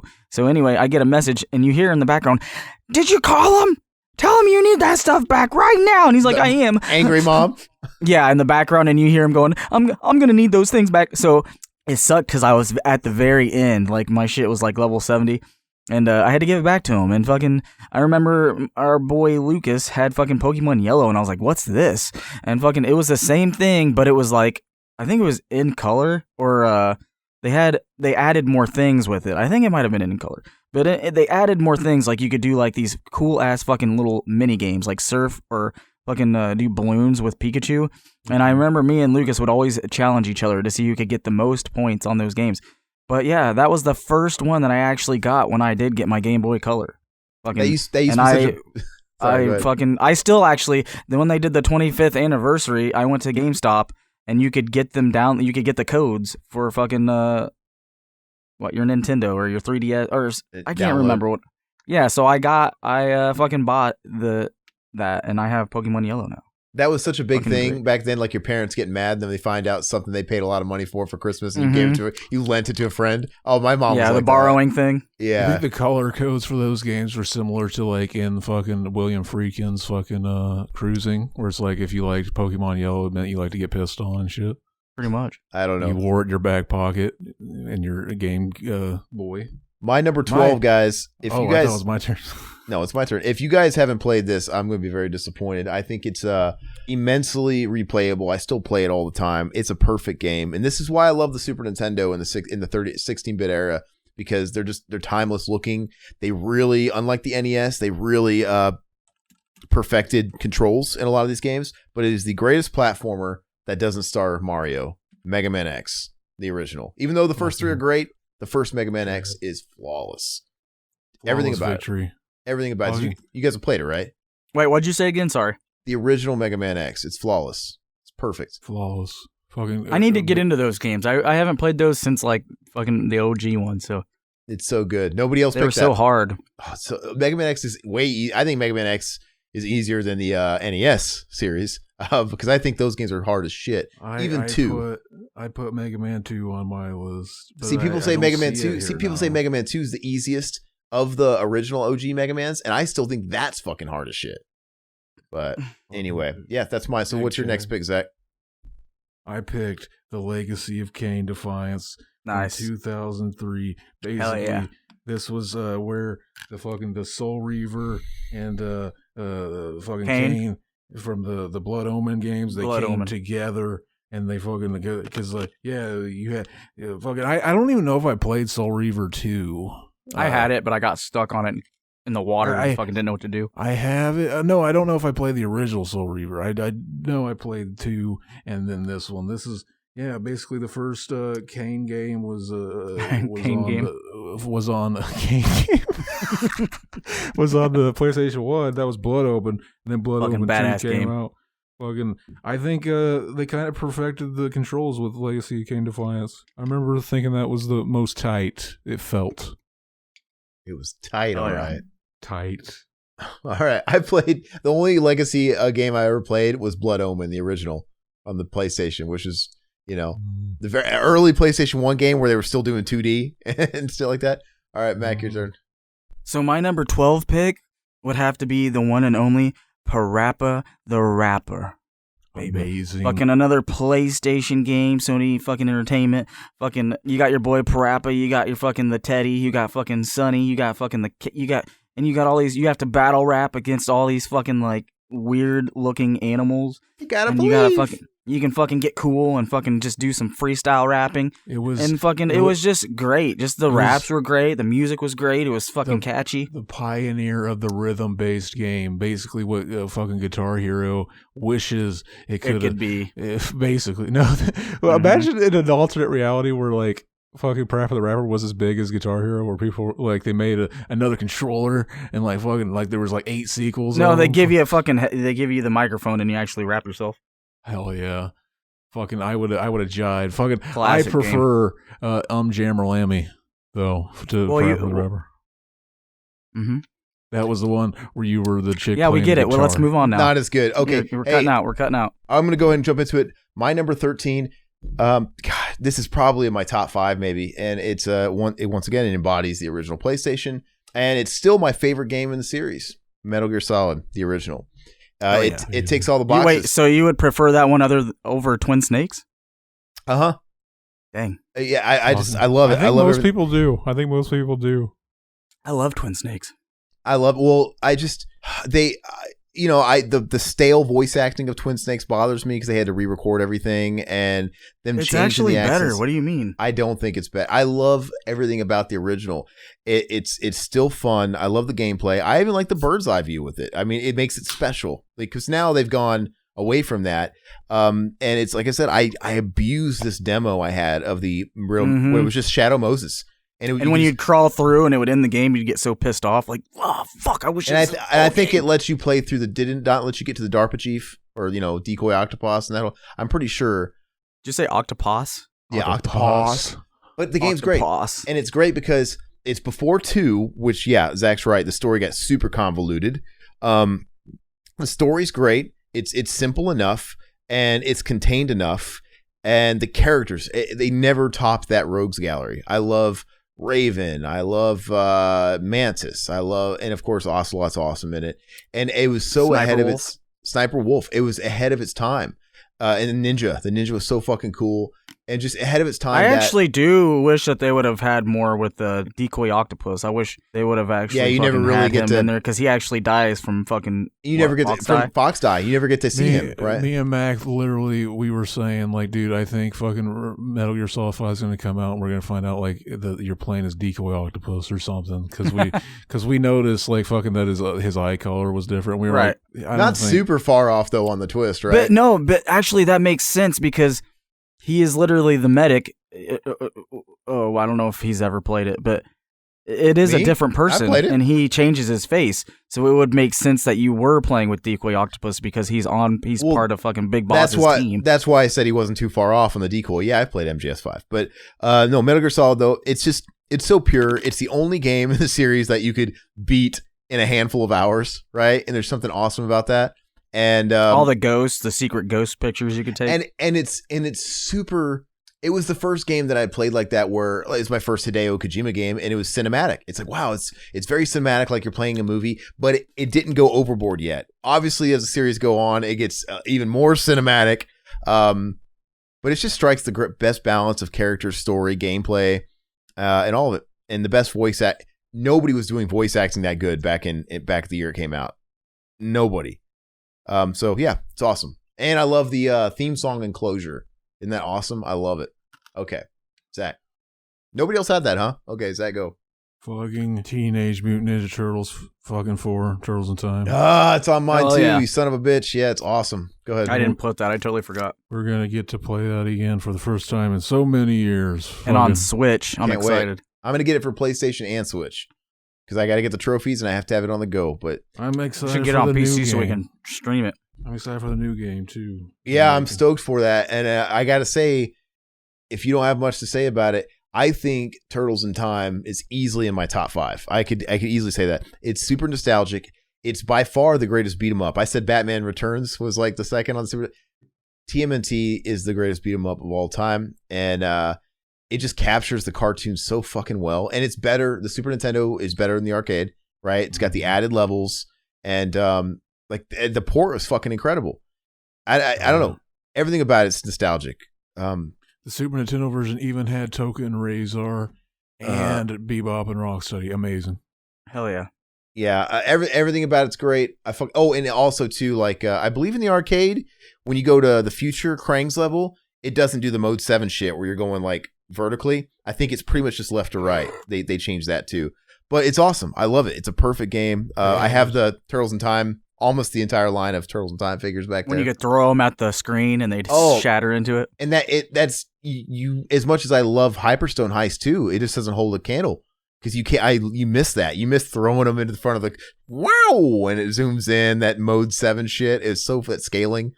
So great. I love it. Good one, Mac. My turn? Yeah. So fucking Zach ruined it for me. My next one was fucking 13 was Jammer Lammy. Fucking it was pretty much made by the same people. Fucking Japan Studio helped with Parappa the Rapper, but Bandai and aka Namco fucking helped with this one this time. And you played with a chick who fucking shredded guitar, and you went through all these levels fucking making the same noises as everyone was singing. And my favorite level was the fucking airplane level. Fucking me and Zach would always play that fucking level. It was like a Metallica song, a goofy Metallica song. Can I eat my drink? But I just remember playing that fucking non-religiously with fucking Zach, and we'd fucking non-religiously, fucking demonically. Okay. Fucking experimentally, fucking adventurously. I've only ever played Parappa Rapper. I might have played Jammer Lammy. I might have played a demo of maybe back in the day. It's fucking amazing. All right, my next one, I'm cashing it. Like I said, you might get some spoilers because, like I said, my shit's in alphabetical, but I'm cashing in my my 2 per series. What Metal Gear Solid game you think I put next? This is the last one I picked. 3. I thought you said that you didn't put another one. I thought you said you just chose one. No, I told you I allowed myself 2 per series as long as they were on different platforms. Either 3 or 5. I'm giving it to 5. And for as much as 5 is imperfect, it's just I can't remember. Like as far as games in the recent years that I've played, I can think of 2 or 3 that I've had that good a time playing with. And yeah, I get it. It's the last half is super it's really padded. sad, but number 5 is just not as memorable as to me. 3 is awesome. 3 is a better quote unquote all around game. I love 3. I like 3 better than 2 by a country mile actually. But and 5, there's just something about it. It's just I'm forgiving it for its imperfections and it being unfinished and all that shit because the gameplay is just too fucking fun. I've dumped so many hours into that just taking down bases and shit, and I had finding the tapes and stuff, just all that stupid bullshit. It after a while just became a great game to listen to podcasts, put on mute, and just explore and just fucking take down base. There was nothing. Yeah, I think we should stream that game. There was nothing. It'd be fun. There was nothing espionage about it.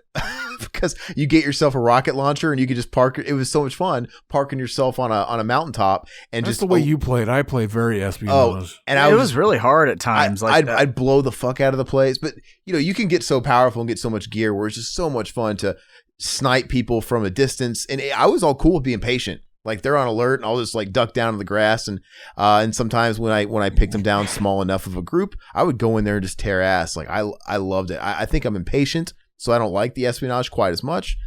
But the game is so much fucking fun to play. It's daunting. Like it's a game I'll never 100%. I'll never get a platinum on, and I hate that. But yeah, it's amazing. Somehow it's still a perfect game, even though it's not perfect at all. But Zach, Fucking, I was torn. I knew I had to pick a Grand Theft Auto game, baby, and I couldn't decide. Should I go with fucking a more nostalgic classic, fucking San Andreas, or fucking Grand Theft Auto 5? And I decided to go with Grand Theft Auto 5. I think it combines. Wait, which one did you go with? Which one? I went with You're cutting out. I went with Grand Theft Auto 5. I think it combines the best parts of all of what made everything work. I think fucking people say 5 is a little too short. I think it works. I think it's about as good as it needed to be. Apparently they decided they wanted to make it shorter because they found out that a lot of people just stopped playing Grand Theft Auto 4, and people were making the obvious joke like, oh, they stopped playing it because like the story just wasn't very good for that. Like, if you made this one longer, we would have kept playing this one story. Like, yeah, fucking they introduced like where you can switch from different characters, and it was kind of like fucking just a bunch of like basically Walter White type characters that are fucking they turned to crime. I kind of hated it sometimes because I didn't really care to play with fucking what's his name. I can't even think of his name. Every time when I would switch back, I'd be like, dude, I don't want to play with him. So but then there's three characters. There's one character you didn't like, so you hated it? I wanted to I didn't care. I wanted to just play with just whoever I wanted to play with. Amazing. I haven't played it. That's crazy. It's released like 5,000 times and you still haven't. The only GTA game I've played is the original. It's fun online. Considered one of the 7th and 8th generation console gaming most significant titles and among the best video games ever made. Fucking amazing. Second best selling video game of all time. Because it's released like a billion times. Hey, however you got to get there. Mac, you're up.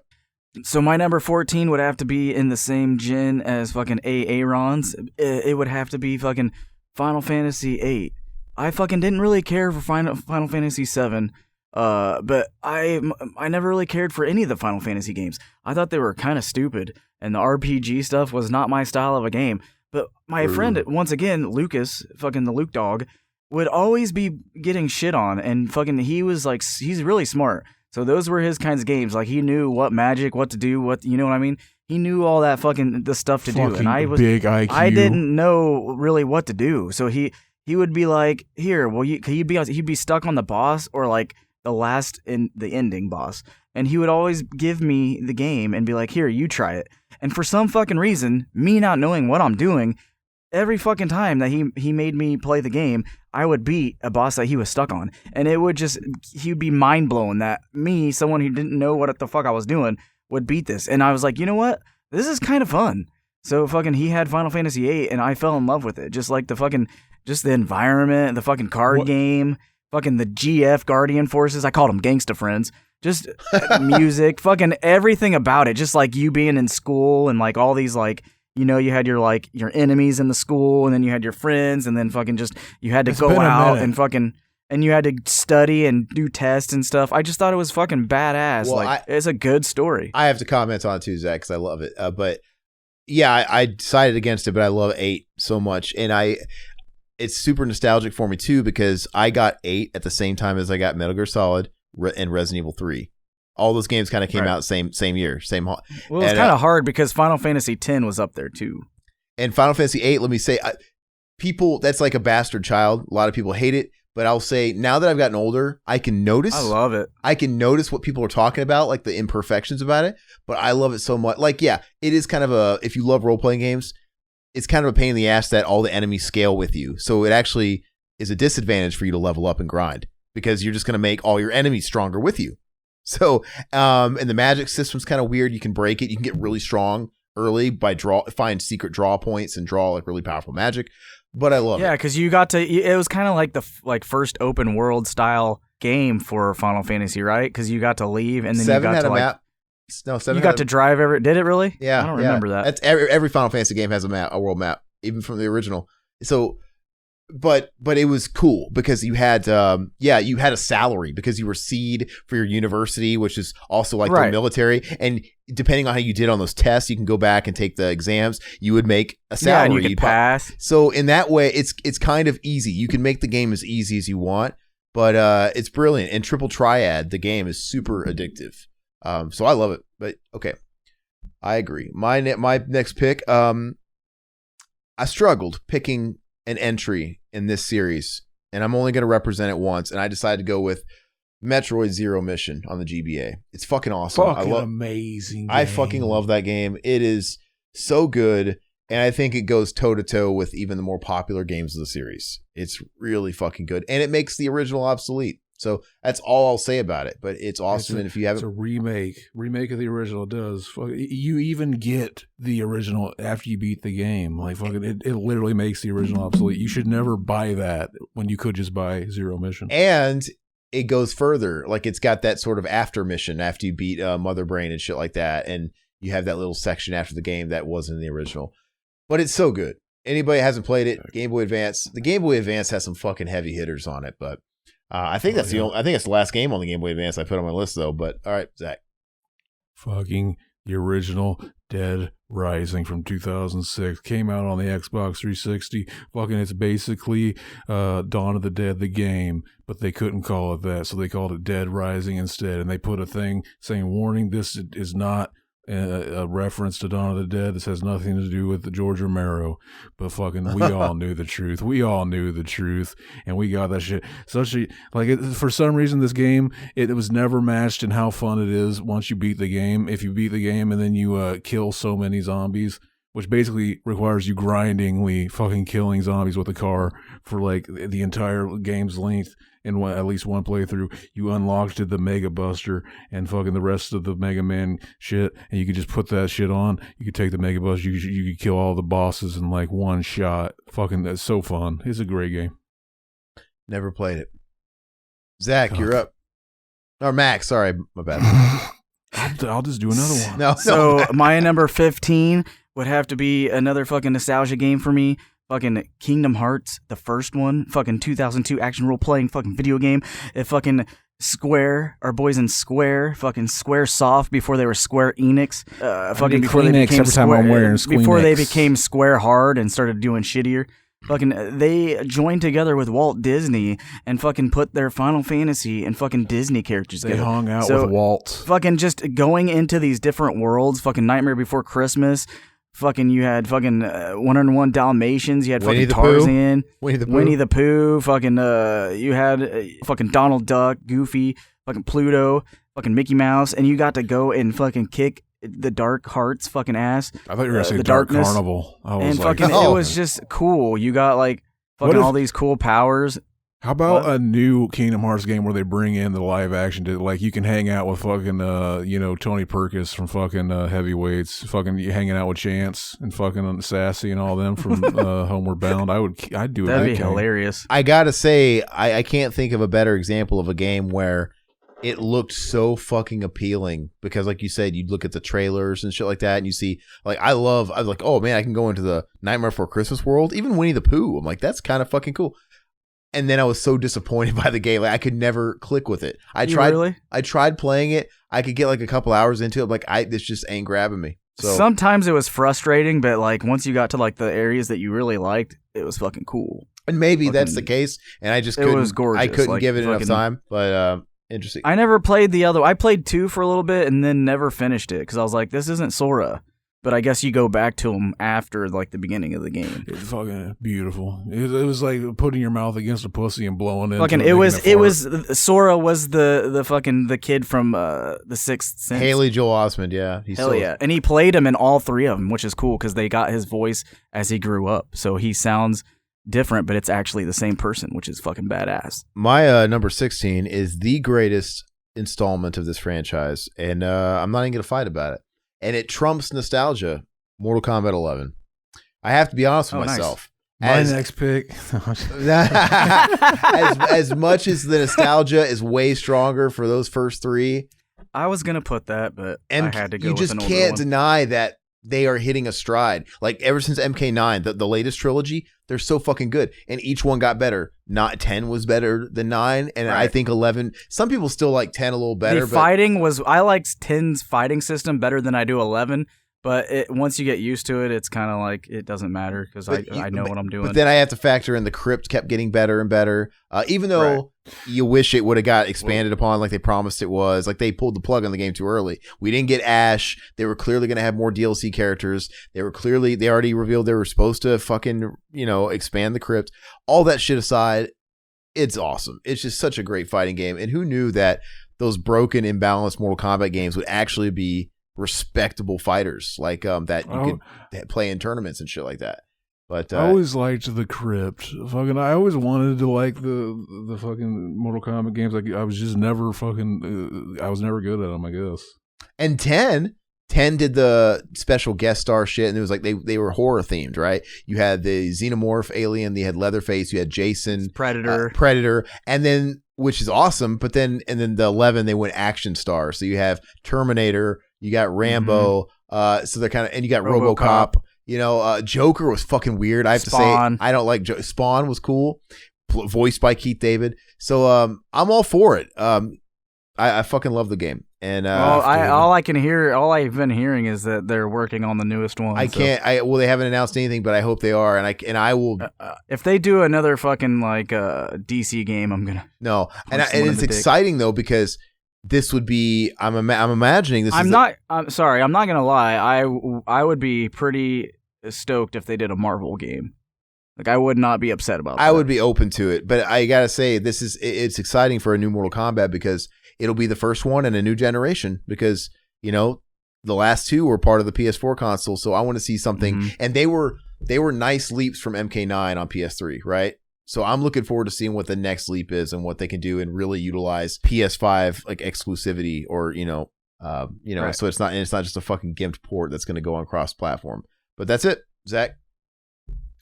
Fucking God of War from 2005. Fucking David Jaffe, the guy behind the motherfucking Twisted Metal series. He made one of the funnest fucking just hack and slash fucking basically loosely based on Greek mythology. You play as Kratos and fucking you're just hanging out bebopping one day, and the God of War Ares, he kills your family. My Negros. You decide you're gonna get fucking revenge. Big Chad. It's a simple revenge story.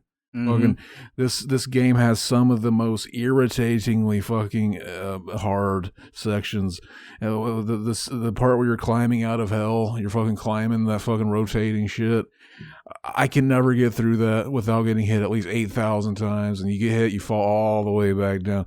It was almost frustratingly hard. God of War. That was probably one of my favorite boss fights. Is the Hydra in the first level. All the boss fights were very fucking memorable. Amazing. Fucking. And then after you fight the Hydra, you go inside its throat. Yeah, and then savagely destroy some guy. Just take the fucking key or whatever you need. Fuck this guy. Fun game. I would play it right now if I could play it on the PlayStation 4. Imagine if they remade that. I think that original trilogy is amazing. I love it, and it was an honorable mention for me is God of War 3. And I love all three of the original, but I think they actually got better. I think I played them all back to back. I was late to the party on it, but I played them back to back. I played 1 through 3, and I played the first one. I was like, this is fucking awesome. And then I put in 2 immediately. It was even better, in my opinion. And I was blown away. It was like fucking twice as long. Because I swear. Didn't 3 get shit on, though, the most? I don't know, but I love 3. I thought 3 was even better. But I think if I had to pick one, it'd be the third one. But I'm not going to complain about any of them because they were all great. And I could never get into the PlayStation, the 2018 one, the PS4. I couldn't get into it. It didn't feel like God of War to me. But maybe one of these days I'll go back to it. But Mac, dog. All right, so my number 16 would have to be a fighter game too. A fucking classic Capcom fighting game. Say it. It would have to be the fucking one and only Street Fighter 2. Which one? The World Warrior. Oh, okay. So technically, I get to actually New Challengers, the Super one. Oh, the Super Street Fighter 2. So I'm okay. So since you said that, it was just Street Fighter 2, just the OG Street Fighter 2. I fucking loved it when it was on arcade. I was really good at it too. That was one of mine that I would play at the fucking bowling alley as well. Fucking, it was like 1991 for the arcade, and then fucking what? So a year later, I'm gonna the release on SNES. I'm gonna kind of cheat here. And I'm going to go 2 because technically I have Street Fighter 2 Turbo. I think Street Fighter 2 Turbo's the best iteration. But we're going to talk about Street Fighter as a whole. But Street Fighter 2, like Mortal Kombat, it defined the arcade era of the 90s. And it was just a cultural phenom. And unlike the OG Mortal Kombat games, Street Fighter 2 holds up. It plays well.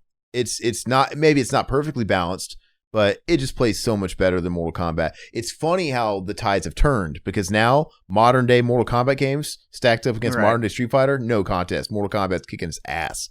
But dude, I think Street Fighter 2 Turbo is the superior one, in my opinion. Because maybe I had the Turbo one. I can't remember. I got one it was the SNES version. Fucking. I don't remember when I got it, but I got it on my birthday. The original one I had was World Warrior. That's the first one I got. That's the one I had probably the most nostalgia with. But then I got Turbo later on, and Turbo is just, it shits all over because it adds Turbo, and you can play as the 4 bosses. But and then you go back to World Warrior, and it's so slow. But I played that one first, and I just think when they added Super Street Fighter 2, I don't know what it is about it. It's just because they changed the colors. Yeah, no, I just had Street Fighter 2 because it had Chun-Li and Blanc on the front. That's World Warrior. Yeah, that's the one I got. Yeah, I just had the first. I didn't have Turbo. I don't think. I don't know where I got it for Christmas, and I opened the present, and it was a tissue, like a Kleenex box, and inside the Kleenex box was just the cartridge. So I don't know if like my fucking parents lifted it or stole it. Like, where'd you guys get a random cartridge? I don't know, but awesome game. But yeah, Turbo I think is the best one. Zach, you didn't have any Street Fighter 2 love in there? Fucking, I never played. I don't care about fighting games. I never got into them. To this day, if I had to like pick up a game with UMAC, I'm like, we're playing Turbo. That's the best one. It's just so fucking good. Isn't that the one that came back out on the fucking Nintendo Switch? Well, Nintendo Switch, they put the arcade collection, so it's got all the arcades. Yeah, and it's kind of like they ripped everyone off and they charged like a fucking $60. The arcade equivalent is Hyper Fighting, which is basically they added the Turbo. It's basically the same. But the thing with Turbo, really quick, is that one had E Honda on the front hitting Sagat in E Honda stage, right? You remember the cover? Right. Yeah. The Turbo one, yeah. Yeah, that's the greatest one. But okay, great pick. My next one, number 17, is probably my favorite of the PS3 generation. Along with Demon's Souls, but I think this one nudges it. It's Ni no Kuni, The Wrath of the White Witch. Anybody ever play that? Fucking nerd shit. Ni no Kuni, The Wrath of the White Witch. It's a role-playing game developed by Level 5, which awesome, underrated studio. And it was all the art was done by looks studio. Like it's is it Ghibli? It was Ghibli Studio did it, and it's gorgeous to look at. And the gameplay, it's got just like a Ghibli movie. It's got a real like kind of like heart wrenching story, like drama with like the aesthetic of something that's very alluring to maybe kids.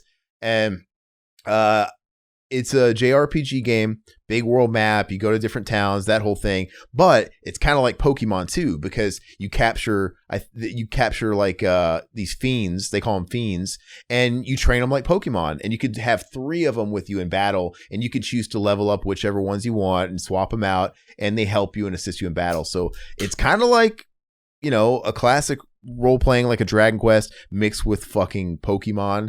And it works with an awesome story, and it's probably the most beautiful game you'll ever play. Have you played the Crossworlds? Is that what you're talking about? No, that's like a mobile game or PC. That one just came out. I don't know anything about who's ready. Who's ready for the man to show you how it's done? What? I haven't. I just now realized that's a thing. And I got to say really quick before I move on, Ni no Kuni 2, what a fucking letdown. I was so excited for that because Ni no Kuni 1 blows me away, and I could not finish Ni no Kuni 2.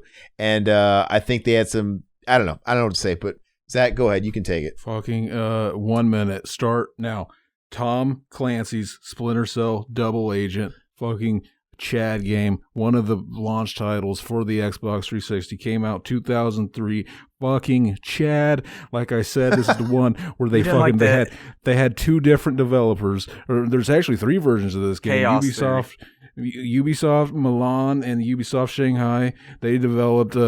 They also did Pandora Tomorrow. They made the Xbox 360 version. That's the version I like the better. And then the other version was for the older consoles, and it was made by the people that made the first Splinter Cell and Splinter Cell's Chaos Theory. Fucking how that you ended up with 2 games. Fucking this one's dank. It's dank. I had a good time. This is the first one I ever got into, and fucking like this is the one where it all clicked, because before that it was just that game that I couldn't figure out how to pick the lock on in the first level. Fucking yeah, I just did that in 1 minute, baby. Chad. Hell all yeah, right, Matt, go. Fucking my number 17 would have to fucking be Maniac Mansion. It was one of the games my dad gave me in the fucking case that came out of that car. I just ripped one. It released on the fucking Nintendo in 1987 as a graphic adventure video game created by the one and only Lucasfilm Games and fucking Nintendo. It was a fucking point-click interface video game. If it's the role of a fucking teenager, they're fucking sitting out there, having a good time by a fucking mansion, and a meteorite fucking crashes into the mansion, and they're like, what the fuck was that? And then the fucking boy, the teenager, his fucking girlfriend gets kidnapped by a fucking mad scientist who is possessed by fucking aliens, and you have to fucking that mad scientist is solve fucking puzzles and avoid fucking them from catching you. Because when they catch you, they throw you in a fucking cell, and you have to find the secret brick to unlock and get out. But each person, you have like 5 characters, and they all have perks. Like, one's really smart, one can do puzzles great, and you have to choose them all and go through the house to do certain things, or else you can't do it. You have to have that person. You can't. It was find fucking that a brick. great alien invader point-click game. Fucking classic. I suggest if you guys want to get it, you can get the emulator on the fucking PC. I beat it already on my You get emulators for any of the games we're talking Shut about. the fuck right up. now here. Just shut the fuck up. Your turn, All Aaron. right. All right. So finally, I'm going to touch on this series. And I got to say, it's very, very, very hard to say. But I'm going to say, as much as I always said the original was my favorite, I had to admit to myself, the remake, Resident Evil 1 remake. I still love the original. Wait, hold on. Didn't he say that? He said did you say the remake? Yes, he did. So the remake. You already did? Yeah. I did. Oh, fuck. Well, I'm sorry. Well, then... Just go ahead and talk about it. Yeah, no, well, then I'll say my next one. I'll just skip ahead, which is Resident Evil 2 remake. Amazing. But I'll just kind of group them Amazing. together. Obviously, the original Resident Evil is very nostalgic for me. It's still, in a way, always going to be my favorite. But come on, it is pretty old and busted by today's standards and tank controls. And the fucking new one kept the spirit, and it's highly playable. Same thing with RE2. I think the RE2 remake is better than the original, in my opinion. I always liked RE1 better than RE2 anyway. And I think it's not perfect. Yeah, like they don't explore all the different scenarios and remake everything with RE2. But it's so much fun, and it's fucking awesome. So, yeah, those are my picks. I agree. I'm kicking it so fucking Kino, so fucking old school. Taking it back 2003 when Mac was living with me. We used to rent this game all the time and have a fucking epic time boning the fuck out of Boning? we're poning these motherfuckers. Oh, in this okay. game. NBA Street Volume 2. Oh shit! Damn! You get that combo breaker. Fucking doing all the tricks. Doing all the tricks off people's heads and shit. Remember Off fucking the heezy, fucking NFL Street. You like that tackle? the NFL brawl that we used to play. You like that tackle? You like that tackle? Classic. So many stories. Fucking classic. I still have that on my GameCube. Fucking classic. Or was that? Yeah, the second one. This game, it had a previously unreleased song on the soundtrack by Nelly, who appears in the game as a playable character. Hell yeah. What more do you want? Nelly. Nothing at all. You could play as him. It's fucking Yeah. genius. Hey y'all. All That right. was actually one I had that for honorable mentions, but I've been quietly deleting ones that I didn't also have Metroid Zero Mission on my list. Well, I don't know. That's Okay. weird. Mac, you're up. So my 18th pick would have to be Demon Sword, which is another one that I got from the pack that my dad got me. It came out literally a day, fucking 1 year and 1 day. It came out I was born March 28th, 1988. This came out March 29th, fucking in Japan in 1990, in fucking US, made by fucking Taito, which is a Potato? pretty much. It's the parent of Taito is fucking Square, baby, fucking. Boil So and mash and stick it in pretty stew. much looks like Conan the Barbarian, but you have to get the Demon Sword, and the same people made Space Invaders in the Bubble game. And fucking, it was one of those side-scroller games where you're a ninja, but you're fucking Conan the fucking Barbarian. It made no sense. But you can run and jump really high, and you bounce off of like shit, like Naruto style. Fucking in the background just moves really fast, and you just have to try and not to get like hit by enemies and traps as you're jumping, because it just progresses you forward. And at each end of the level, every like fucking level that you get to the end of, there's a boss, and you have to fucking jump around and fight him and throw like shurikens at him and shit, and like fucking hit him with the sword. And then you get magical spells, and they help you throughout the game. But every level has a fucking boss at the end, and it's fucking super hard. Fuck super yeah, baby. hard, like my cock when I That stick would be it my in your number ass. 18. Aaron, your turn. Oh yeah. All right, my next one is the very, very rare. I'm gonna spoil it. I've only got 2 Genesis games on this entire list, but this is also the only tactical role playing game I have representing. Shining Force 2. Fucking love that game. Did you guys ever play any tactical role playing? Any Shining Force? Fuck, is you know what? We might have to reprise the whole shit behind us because I think you are the autistic one here, Aaron. I think you were playing all the autistic games. Shining Force 2, a Genesis tactical role playing game. So fucking good. Like Zelda style fucking No, it's Final Fantasy. It maybe looks like more of a Final Fantasy, but it's tactical role playing like Fire Emblem or FF Tactics. Yeah, I don't know those kind of gay games, Aaron. Okay. But anyway, that one's great to me because, and I also played the Game Gear game. No, they had Shining Force 2 Sword of Hygeia on Game Gear. Love that. And then Gear? on the Sega CD, they had Shining Force CD, which was just the Game Gear game brought to the Sega CD, but bigger. But Shining Force 2, it's fucking awesome. You can't go wrong. Reindeer games. It's so fucking good. Very addictive. Go, Zach, your turn. Fucking Deus Ex Human Revolution for the PlayStation 3, the Xbox 360, the Wii U. Came out August 23rd, 2011. Fucking a prequel to the original Deus Ex game that came out in 2000. Fucking basically first-person shooter. Fucking combining stealth, role-playing games. Fucking I love this game. I love this game. Fucking they made a sequel. The augments and shit. Badass. Exactly. Fucking they made a sequel. Fucking some of the fan feedback for this game. Basically everybody loved this game. It got critically loved. Everybody. It was not known as a perfect game though. People like fucking they hated the boss fights because they were like fucking this game is structured around like you can upgrade you can upgrade your stealth attributes and stuff like this. I could be upgrading things and then not even know that I need to touch this. There's something about the way the boss battles were. They did not like with how that turned out. Like fucking, there's only one way to beat these boss battles. We don't like that. Fucking, and then they put out the director's cut and they kind of changed it a little bit. What's there? Fucking Big Chad. I'm gonna do this on stream someday. Yeah, it's a good game. I still need to beat the Mankind one I got for $7 at Walmart. Chad, fucking amazing. Mac, you're amazing. So my next pick would have to be the one and only fucking. This would also be this will be my top 19th pick, Halo 2. Fucking one of the best fucking multiplayer games fucking created by Bungie, fucking for the Xbox. Fucking Xbox, OG Xbox. Fucking I remember fucking going to, our boy Philip's house and fucking playing this nonstop. I would get shit-faced blackout drunk just from being like, all right, every time we get a kill, we'll fucking take a shot. Every time we die, we'll take a shot. Fucking, we were straight up just fucking slushied. Fucking could not feel our limbs. Fucking playing.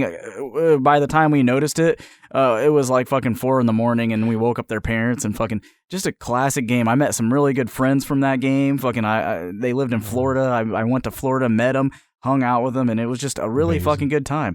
And then fucking Zach would come over, and fucking that was like one of the first multiplayer games that we actually played together. Which Halo was that we lost our voices on?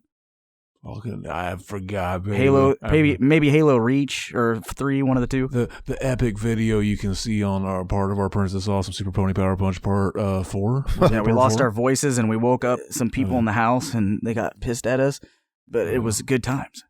Yeah.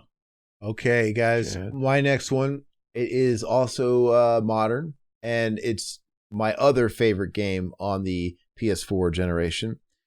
The other one being Dark Souls 3.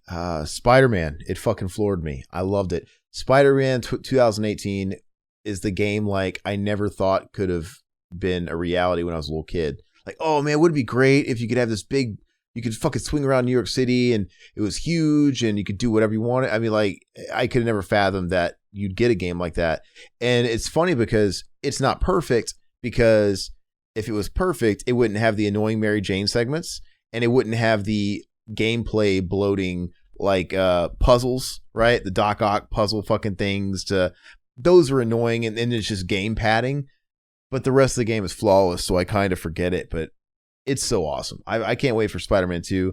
Haven't been able to really latch on to Miles Morales, probably because maybe it's the character. I don't know. It's just I grew up with Peter Parker, and I like Peter Parker, but I'll finish it one of these days. But Spider-Man, it's so awesome. And one of the rare games where not only did I platinum it, but once I finish a game, I don't play DLC. Usually I'm kind of over it, but I went back and I played all the DLC and I completed everything, and it was still fun to me. It's still fun to pop it in and swing around the fucking city and just stop crimes. Yeah, that guy. Okay.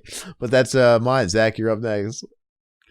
Fucking PlayStation 1's 1999 survival horror game, Dino Crisis from Capcom, directed by Shinji Mikami. Damn, that's a good one. I didn't think of that one. The motherfucker who made Resident Evil. This is basically just Resident Evil with fucking dinosaurs. Isn't that cum-inducing just hearing that? It was amazing. Cum-inducing. That's all you gotta say. I actually never really played those games. I've seen them. I've watched videos of them. You would have loved it. Now, would it hurt to go back and play it now? I don't know. It's all ghetto. See, I've heard all these rumors that they're supposed to be remaking the first one, but it's never happened yet. But they came out with like 3 of them, and I think the third one was only released on Xbox, if I remember right, which was shit.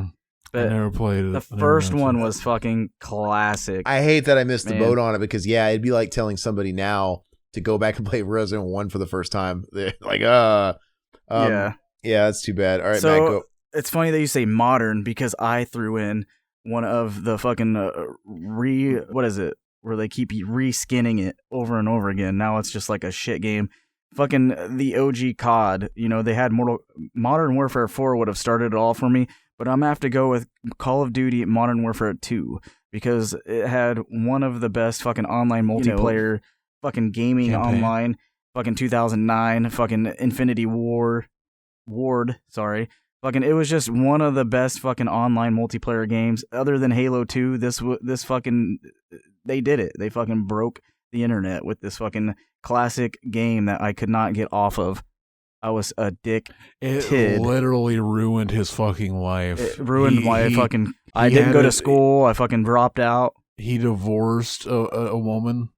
Fucking he cheated on her with She said, it's either me or your game. And I said, it's my game. She fucking walked right out. So I turned around and unpaused my game. Campaign at the time. I wasn't playing multiplayer. He started selling drugs to play. I'm trying to make this sound like a crazy story. I was on the streets for a little bit. Nothing like that. I finally came back when I won the COD MW2 fucking championship. Exactly.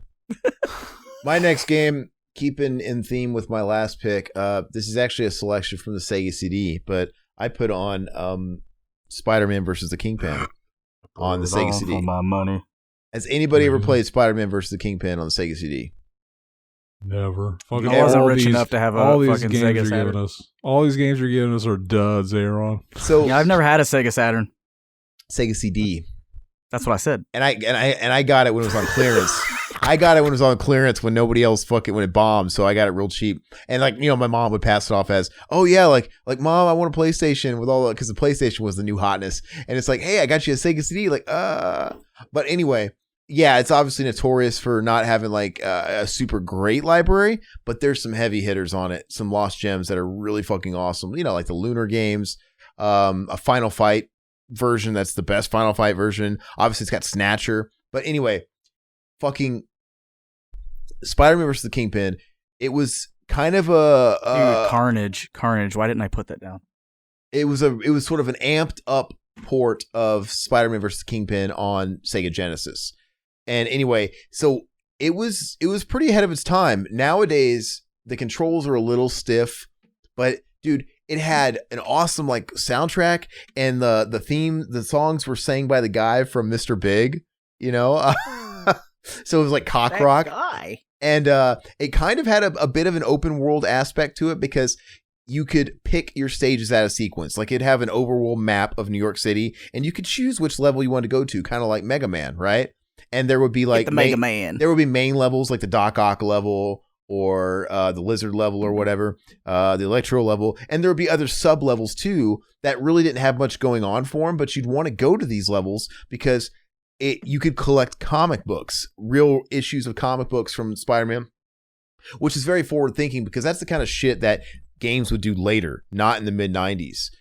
So it just and it had like Sega CD, it had cutscenes. It had not full motion video. They were animated, kind of like I don't know what you would equate it to, Super Monkey Island bullshit. I don't know, but it'd be like a cartoon, voice acted. You'd have Spider-Man. You get to see cutscenes. Super Monkey Island bullshit. Isn't that one of the side projects of the guy you love so much, Pantera vocalist? No, dude, that's terrible. But Super Joint Ritual. Super Joint Ritual. Something like that. Super Joint Ritual. But anyway, it is worth playing, or at least if you don't want to play it, just look up videos of it on YouTube, and you can kind of understand how ahead of its time Spider-Man it was. versus Kingpin? Spider-Man versus the Kingpin on Sega CD. Something about it. I fucking love the game, but Zach, you're up. Fucking PlayStation 2, 2005. Fucking Devil May Cry 3, Dante's Awakening. It was hard. Fucking, you gotta pick, what's my favorite Devil May Cry game? It's hard. It's fucking slash 'em up classic. Just turn your brain off, watch some goofy ass cutscenes of poorly like the graphics were always so shitty in those first 3 games. Amazing. Fucking it became just the fun games, just fun times. Did Aaron just leave? Aaron just left. I don't know what's going on. Here, his house is on fire. He went and got a game. His what house game is on did fire. you? I wanted to go and show you guys this game. Spider-Man versus the Kingpin. That's the Amazing Spider-Man versus Kingpin. You know what I mean? Right. But look at that fucking awesome artwork. You got Venom down there. You got Doc Ock down there. You got the fucking Hobgoblin right there. It's fucking awesome. Anyway, sorry. I just wanted to show you guys that.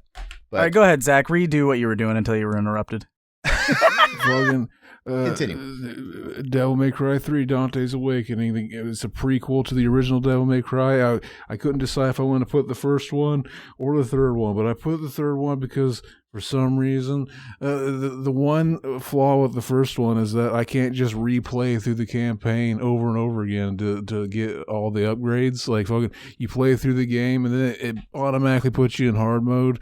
And then after you beat hard mode, it's like fucking it unlocks like everything. All the other ones you could like go to all the different, like it had a better menu system where you could like go, I want to play normal mode, mission 3 or whatever. And they did that better with the part 2 and 3. But part 2 is garbage. I don't like part 2. I loved part 2, but remember when my girl disc or something was broke, it wouldn't work?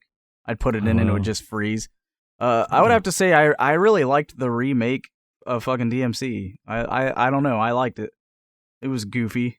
It was enjoyable. It was fine, from what I remember. I still need to beat the newest one. I had it for a little bit and then it expired on my PC. But it's really cheap now, so I think I think I can get it now for free. Part 3 was very much not liked when it came out. It was really hard. Because people said it was too hard, so they actually re-released it in 2006 as the Devil May Cry 3 Special Edition featuring retooled difficulty levels, addition mid-mission checkpoints, gold mode, and Virgil as a playable character. Fucking love it. Big Chad. Oh, yeah. What's your next one, Mac? All right, so my number 21 would have to be Skate or Die, fucking for the Nintendo. Fucking Electronic Arts and Konami in 1987 made this fucking game. And it was a fucking Nintendo game where you could, and I remember Colt and Ryan having it back when they lived over by where Kmart used to be. But fucking, I remember we'd play Nintendo games and they had Skate or Die and we'd always fucking try. It's pretty much a skateboarding game and you could fucking compete in like 5 different events. You either had to skate or you died. Basically, that's the whole game. You had 2 options. Yeah, man. But they had downhill jam, fucking, they had the downhill race, they had the freestyle ramps. You could joust where it was kind of like fucking road rage, but you'd be on like the half pipe or the half pipe and you'd have to punch each other and shit.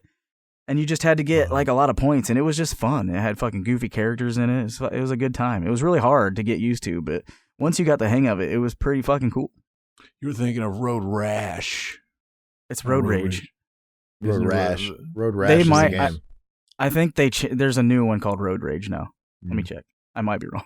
All right. While you're looking, my next game, I had to represent at least one local co-op game because, like, it's just a game that was so much fucking fun to play with your brothers. Sorry, Road Rage is pretty much the same game. It came out in 2017. Pretty much. It was like the newer Road Rash.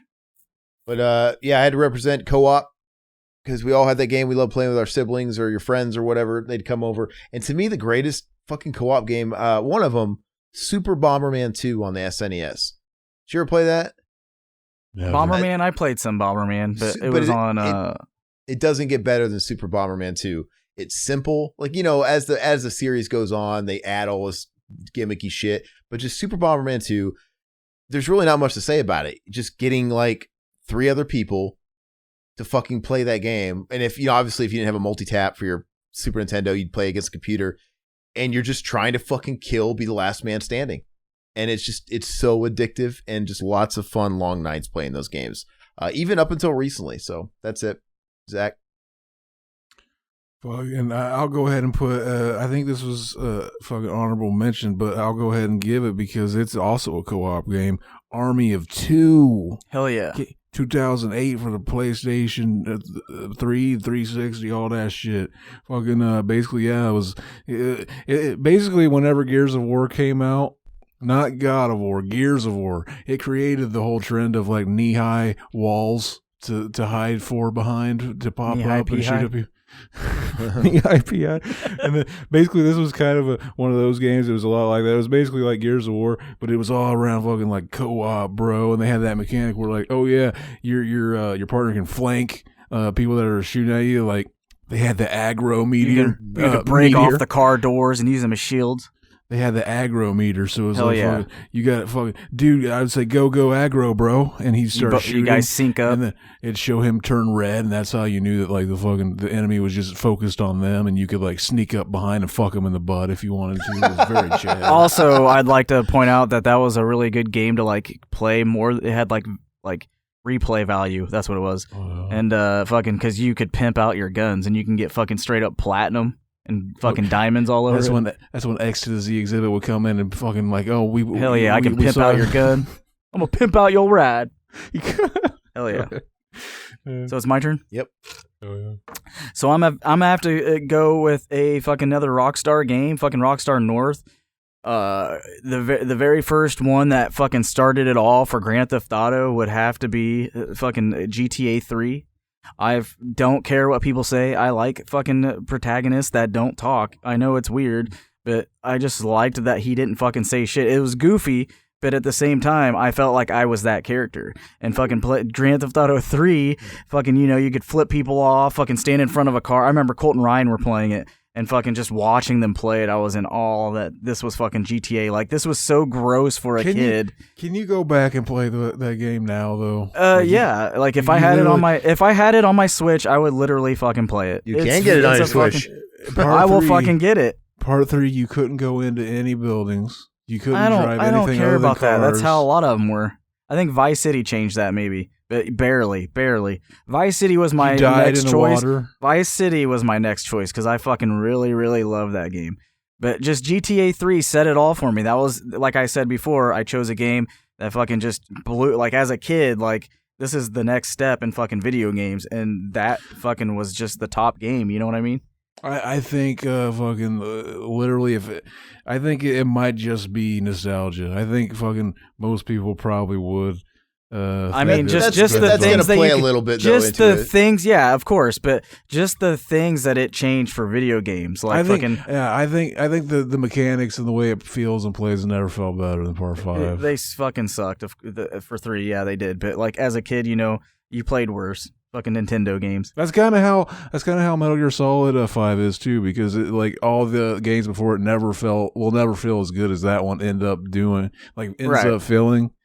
So like you go back and you play and it's like, fucking, oh man, Part 5 really perfected all of it, and then Part 5 had to be unfinished and all that shit that came with that. See, that'd be amazing if Sony did fucking get fucking Metal Gear Solid, so release they a director's cut. Just release. That would be fucking great.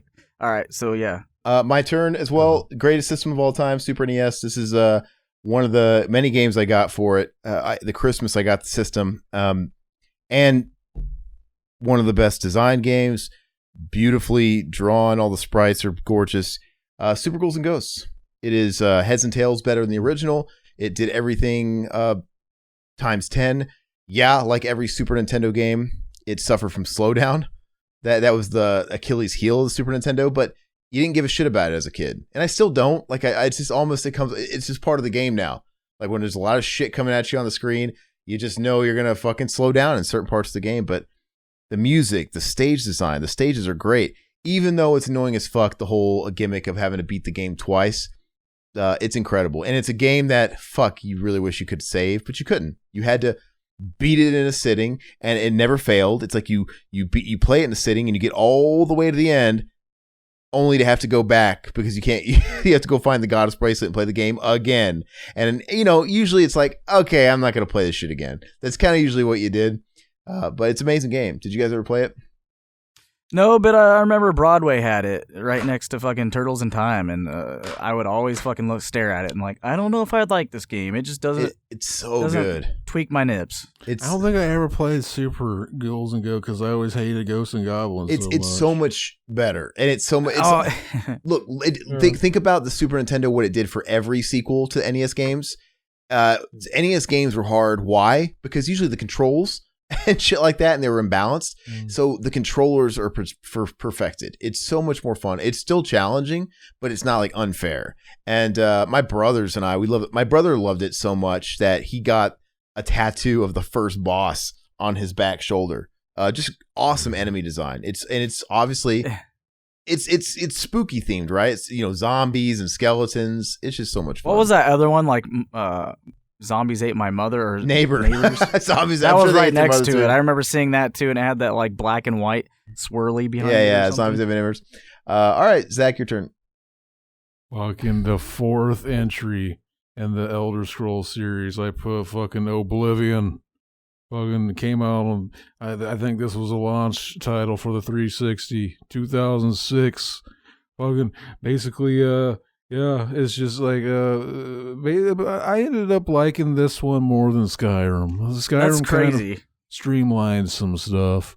This one was kind of more just kind of like go ahead. My brothers were obsessed with it, and they take that over Skyrim. They See, say I have friends that love like Lucas, and fucking my friend Michael loved Morrowind more than these. Exactly. Which I know that it was harder and more complicated to like know. That's why I never got into them, because it was more of a like I'm too stupid to figure out this kind of shit, like potions and stuff. Because you actually had to like do shit in there to mix stuff and make things. There's something great about like the design of these games too, like just open world, and then like the player can like travel anywhere in the game at any time, like. But then, like, you just travel. You can postpone the fucking, like, story mission for as long as you want. Just fucking build up your character and shit like that. You can farm and shit. Like, I'm not going to listen to the story for a while. I'm just going to play some fucking music and grind. You should play fucking Elden Ring. You would like it.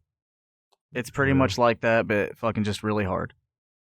And you said grind. That's another and bosses, game. More of a boss game than fucking just running around a world. You still run around an open world, but it's just fucking, you have lots of bosses, which I love bosses in games, so that's why I'm obsessed with this game right now. You said grind. Anybody remember that skateboarding game that knockoff Tony Hawk? Fucking grind, yeah. And they had that one that was called Transfer or some shit. Anyway, go with your next choice. All right, so I had to go with the fucking PlayStation 3. The day one of the PlayStation 3 was around March, 23rd, 2007. I believe. It was around that date or that? Okay, that day exactly. That was the time, because Resistance Fall of Man released it was an open game for the PS3, and fucking Resistance Fall of Man was just fucking, it was like the PlayStation's Gears of War style game, but I'm not sure which one came out first. Maybe, I don't know, I'm not sure. I think maybe this one did, but it was more action-y too, like it wasn't, I don't know, it was definitely different. But fucking, it was created by Insomniac Games, and you're like the U.S. and the British, you join together, and you have to fight like an alien race that invaded England, and they're fucking Chimera, and they have like these tubes and shit on their back, and it's like the gun system in this game is fucking amazing. They had all these different alien guns that you could use against all of them. Fucking great. It was a great little fucking, it was kind of like that fucking Bullet game, but like the system was a lot better. So like the characters were all plastic looking, so kind of like the King Kong game, the movie, where fucking Godzilla or King Kong was fucking plastic looking. and he looked like a toy, but it looked real because they were shiny. All right, so yeah, so that was my 23rd. It was just Resistance Follow Man. The gunplay, the way that everything looked was slick and polished. It was beautiful. It's like a polished mess. It was. You could shoot like the tubes on the back of the Chimera's like breathing tanks, and they would come off and spray everywhere. It was fucking, and they would die, and it was just amazing. Mine fucking first game on that has changed my fucking way graphics looked in a long ass time. The gunplay was really good, but did you like the cum play? Like whenever you come into one of the chicks' mouths and she spit it back in your mouth and they kiss? The aliens, pretty much. Oh, yeah. All right, guys. my choice. This might be sacrilege. I think a lot of people would put Mario 64 on here, and I think Mario 64 deserves to be on this list because it's revolutionary. Culturally, it's way more significant and important. But if I have to be honest with myself, it is a little bit dated. But it like I said, it's aged so much better than the other games of its time. But I'm going to give it to that game is shit. Super Mario Odyssey. I didn't want to pick. That is a good game. I almost put that down. I didn't want to put more than one 3D Mario, and I chose Mario Odyssey because it is Mario 64 better. It's just I'm not really a bit like people are obsessed with Mario 64. It was really fucking good, but honestly, fucking Mario Sunshine, baby. Yeah, and I was Sunshine. never that big into Sunshine, but still, Odyssey. It was weird, but I loved it. Odyssey is the sandbox Mario that you kind of got in Mario 64, but bigger and better and more refined with shit tons of collectibles and unlockables and costumes. And I mean, it's one of those rare occasions where I had to admit to myself that, wow, this game is so good that it actually beats out nostalgia. Because Mario 64 is extremely nostalgic. And it's just awesome. I fucking love it. I'm going to leave it at that. Did you ever play it, Zach? I started playing it, but then I wanted to start Zelda. I'm going to go back and play Mario. It's so good. Mario. It's so much fun. It's really good. Yeah. So that's all I'll say about it. Zach, go. Fucking 2007 Xbox 360, the original fucking BioShock game. Set in 1960, follows Jack, who enters the underwater city of Rapture after his airplane crashes nearby. It's good shit. Made by Ken Levine. Fucking, it's a spiritual successor to fucking System Shock. And I've never played System Shock 1 or 2. Want to. Fucking, they were gonna remake the first System Shock. At some point, I don't know if they're still working on that, but like I'm looking forward to it. And there's a new BioShock game at some point. I'm looking forward to it. Kick ass. So my 24th game would have to be the fucking first From Software game that I ever played. That was only for the PS4. Bloodborne, fucking released like 2015, like a few days before my birthday. Fucking PS4 only. Fucking, I fucking hated it. I fucking could not stand it. That was my first. I said I have to have one of these games. I have to try them. And this one looks fucking cool. It was all gothic and fucking, warrior style and fucking hunter style. I mean, and fucking yeah. So like when I played it back when it first released, when you would die, it would punish you. So like it would say you died, and then it would just show the Bloodborne screen. Like it would be a black screen. Would come out and start pretty much. You. So it stayed on that screen for a minute long. Like I think a little over a minute, if not close to a minute. So every time you died, they had to have gotten that from Castlevania Symphony Night. It did that fucking first, and it was always fucking annoying to watch. Yeah, every time you died, you would get that screen, and you would have to wait to load back in, and it made you not want to play, or it made you really fucking have to try. So like, and then like after like playing this and then going to Dark Souls 3, I was like, what the fuck happened? Because Dark Souls 3 is one of the, I fucking was confused. I was like, why is Bloodborne so fucking hard? But yeah, it fucking woke my mind. I woke, and now I'm obsessed with the From Software games. I wish that I could get the Demon Souls because I really want it, but I don't have a PS5. Oh yeah. 27. I'm a little out of sync because I've had duplicates with other people, so I'm almost done. My 27th game technically is the greatest platformer of all time. Shouldn't come as any secret. It's Super Mario World. It is a heavy contender for the greatest game of all time, in my opinion. Heavy contender. That may or may not have been on my list too. I don't know. It's fucking awesome. It's timeless. It's still heavily playable. It's still beautiful to look at. It plays beautifully. While 3, I understand, is amazing and it deserves to be on this list, 2 also is one of my favorite games of all time. I just had to make some cuts. But think about what they did with Mario World. How much fucking secret shit they have in that. Secret exits, alternate routes. I mean... Are you talking about Super Mario World 2? So Yoshi's Island? No, Super Mario World. No, Yoshi's Island. I don't He means the remake one. Super Mario That was World. not some other game. Super Mario World, right? That's what I'm talking about. It's fucking incredible. No, I actually am not the biggest fan of Yoshi's Island. But yeah, it's just amazing. It's perfect. It's absolutely flawless. There's nothing negative you could say about the game, and I've played it more than any other game, maybe minus another game, but I've played it every fucking year of my life, and it's extremely nostalgic. I love it. And just the fact that Koji Kondo, he was learning with the new software and how to make music with it, and a lot of those sounds and shit he made himself, and they're just weird. Like, listen to that game, like all the sound effects, how fucking off the wall it is. All the fucking weird little things that are in that game are unlike anything in any other game. But it's perfect.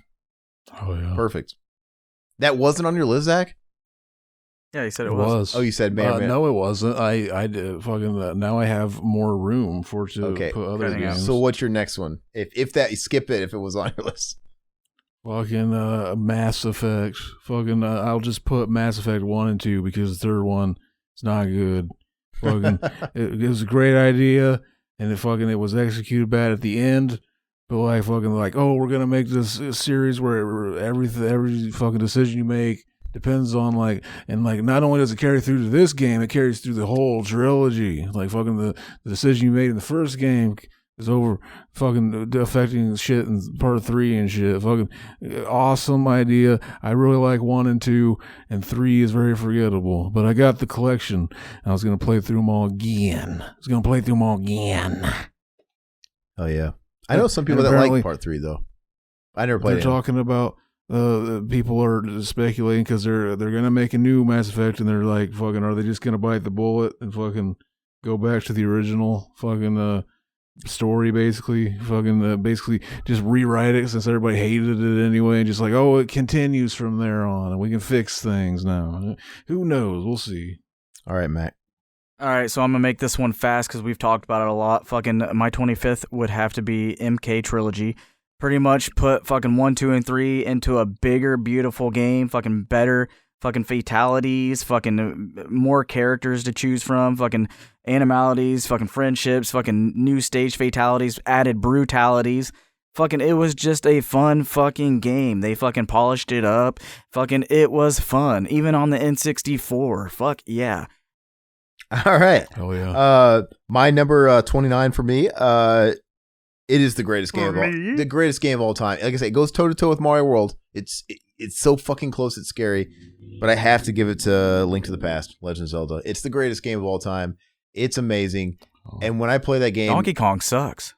Just like Mario World, when I play that game, it takes me back to being 6 years old or however old I was when it came out. It's super nostalgic, and it plays fucking amazing. You have game developers, indie game developers that are making games that clone this game to this day. It's not broken, they're not fixing it, and nobody can do it better than that game. And it takes everything that the original did and made it like a million times better. Just the dynamic of the light and dark world, that was like a big spoil, because you got to imagine how when you played the original game only back in that day, and then you're playing Link to the Past, it was a big shock to enter the dark world. You'd think almost like the game was going to end after you beat the light worlds and you beat a Ganon and all that stuff. And then all of a sudden you're in the dark world and you have this entire fucking new dynamic to the game. It's creeping me out. But it's absolutely flawless. It's a perfect game. And the fact that you can beat it out of sequence. Like I said, very forward thinking. Just like the original Legend of Zelda, these games were open world before open world was a thing. But they were proto open world games. So amazing. Perfect game. Oh yeah. Fucking 2001, September 24th, with the PlayStation 2, the Xbox. Fucking, we got Silent Hill 2. Fucking focusing on James Sunderland, baby. Fucking the widower who fucking journeys to Silent Hill because he gets a letter from his dead wife. Great setup. And weirdness ensues. Weird shit. This is basically like fucking, it's like fucking, let's just make a game and make it like, I don't know, Twin Peaks or something, and it's a game. Fucking just weird shit. Yeah. I think the second one's the better game, but the first one's also, for some reason, more nostalgic. I don't know. Widely praised for its story, use of metaphor, symbolism, psychological horror, and taboo topics. Fucking amazing.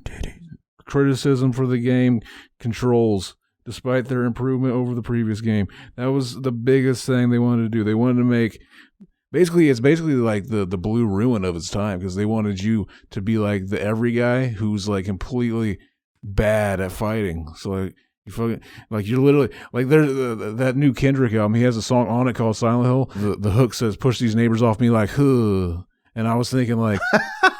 Is he thinking about when he played it? Because that's kind of how you push off those little kids when they come. That's the only thing I can make it. That's the only way that makes sense. But like, hell yeah, that's fucking weird. All right, Mac.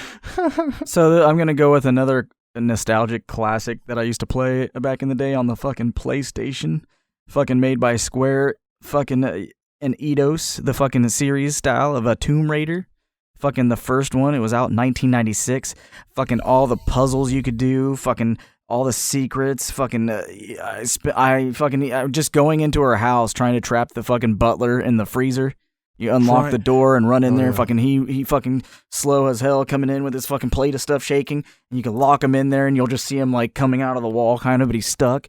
Fucking just getting boners from staring at her juicy and delicious boxy polygony fucking style titties. Amazing fucking tits, man. Diving Amazing off tits. of anything that I possibly could dive off of just to break her neck, doing the swanton bomb. Fucking being mauled by the tigers, fucking just drowning her. Like even in the newer game, it's fucking just great.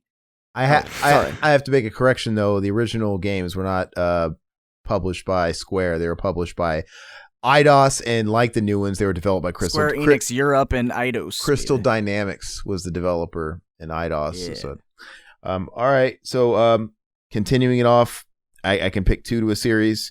I chose Ocarina of Time. I played that game so much. It's not quite as replayable as Link to the Past, where I can pick it up anytime. Wait, isn't this your third Zelda game? No, my second. I'm only doing two. Yeah, but I have to get the Ocarina of Time, man. When I first played that game, and I got an N64, and I got that game for Christmas, and the first second you enter Hyrule Field, and you see that like cinematic panoramic shot of Hyrule Field. I mean, now it's super small. It's like, God, why was this so impressive? But back then, it was fucking insane. It was the biggest thing you'd ever seen, and just a lot of good bonding memories. I remember friends. That was a game where it was like your equivalent to a water cooler game, right? But we didn't have a water cooler. It was the locker game. I would talk about that with friends, and I'd call friends on the phone who would give me tips to help me get through the fucking water temple. I had a friend that ended up getting arrested for molesting kids and shit, and he used to call me. And I remember this friend both got me into Do you drop that in casual conversation often? Because I would. Because I used to have a friend that he went to jail for molesting a lot of kids, but it's the same kid who got me into Dire Straits, and he lent me my first copy of Brothers in Arms, and he walked me through the water temple, and I'd be listening to Brothers in Arms that a pedophile gave me, and then he was trying to groom you. He wanted to bring you into he wanted to like do the whole the fucking 7th grade, sacrificial pizza shit. He was like, "You're gonna be my brother in arms. I'm gonna take you into the fucking cabal. Fucking me and Epstein, we hang out." That memory aside, that kind of taints it. that fucking poisons the well a little bit. Ocarina of Time is a fucking it's a tentpole. It's a masterpiece. And I never finished that game. Never played it all the way through. Total game changer though. But like I said, it's awesome. All right, next one, Zach. Yeah, I've only got two more, by the way. So fucking, I put the Tomb Raider reboot from 2013. Fucking, I need to get that. I've been dying to play. I've been meaning to play those. I always like whenever they bring the basically this game. She's like stuck in this like a wilderness area, and she's like fucking being chased. Like a fucking crazy cult is trying to kill her. Very Chad. I like any kind of cult in movies and shit like that. Are you talking about the first like reboot one? Oh yeah, there's Tomb Raider, Rise of Tomb Raider. Isn't it just fucking like what's that movie called where he gets the belt around the neck? World's Greatest Dads. David Carradine. Squeal, piggy, squeal. What movie is that? Oh, Deliverance? Yeah, it's kind of like that. The first one is to me. Like she fucking gets, she's in this area. No spoilers. No spoilers. I've been meaning to play it. It's on my short list. I got all three. It's really fun. I don't remember beating the first one though.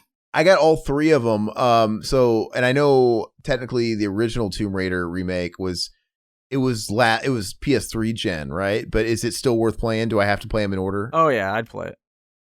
But is it the best of the trilogy, Zach, of the new trilogy? I like it the best, yeah. Okay, cool. Yeah, I'm looking forward to playing it.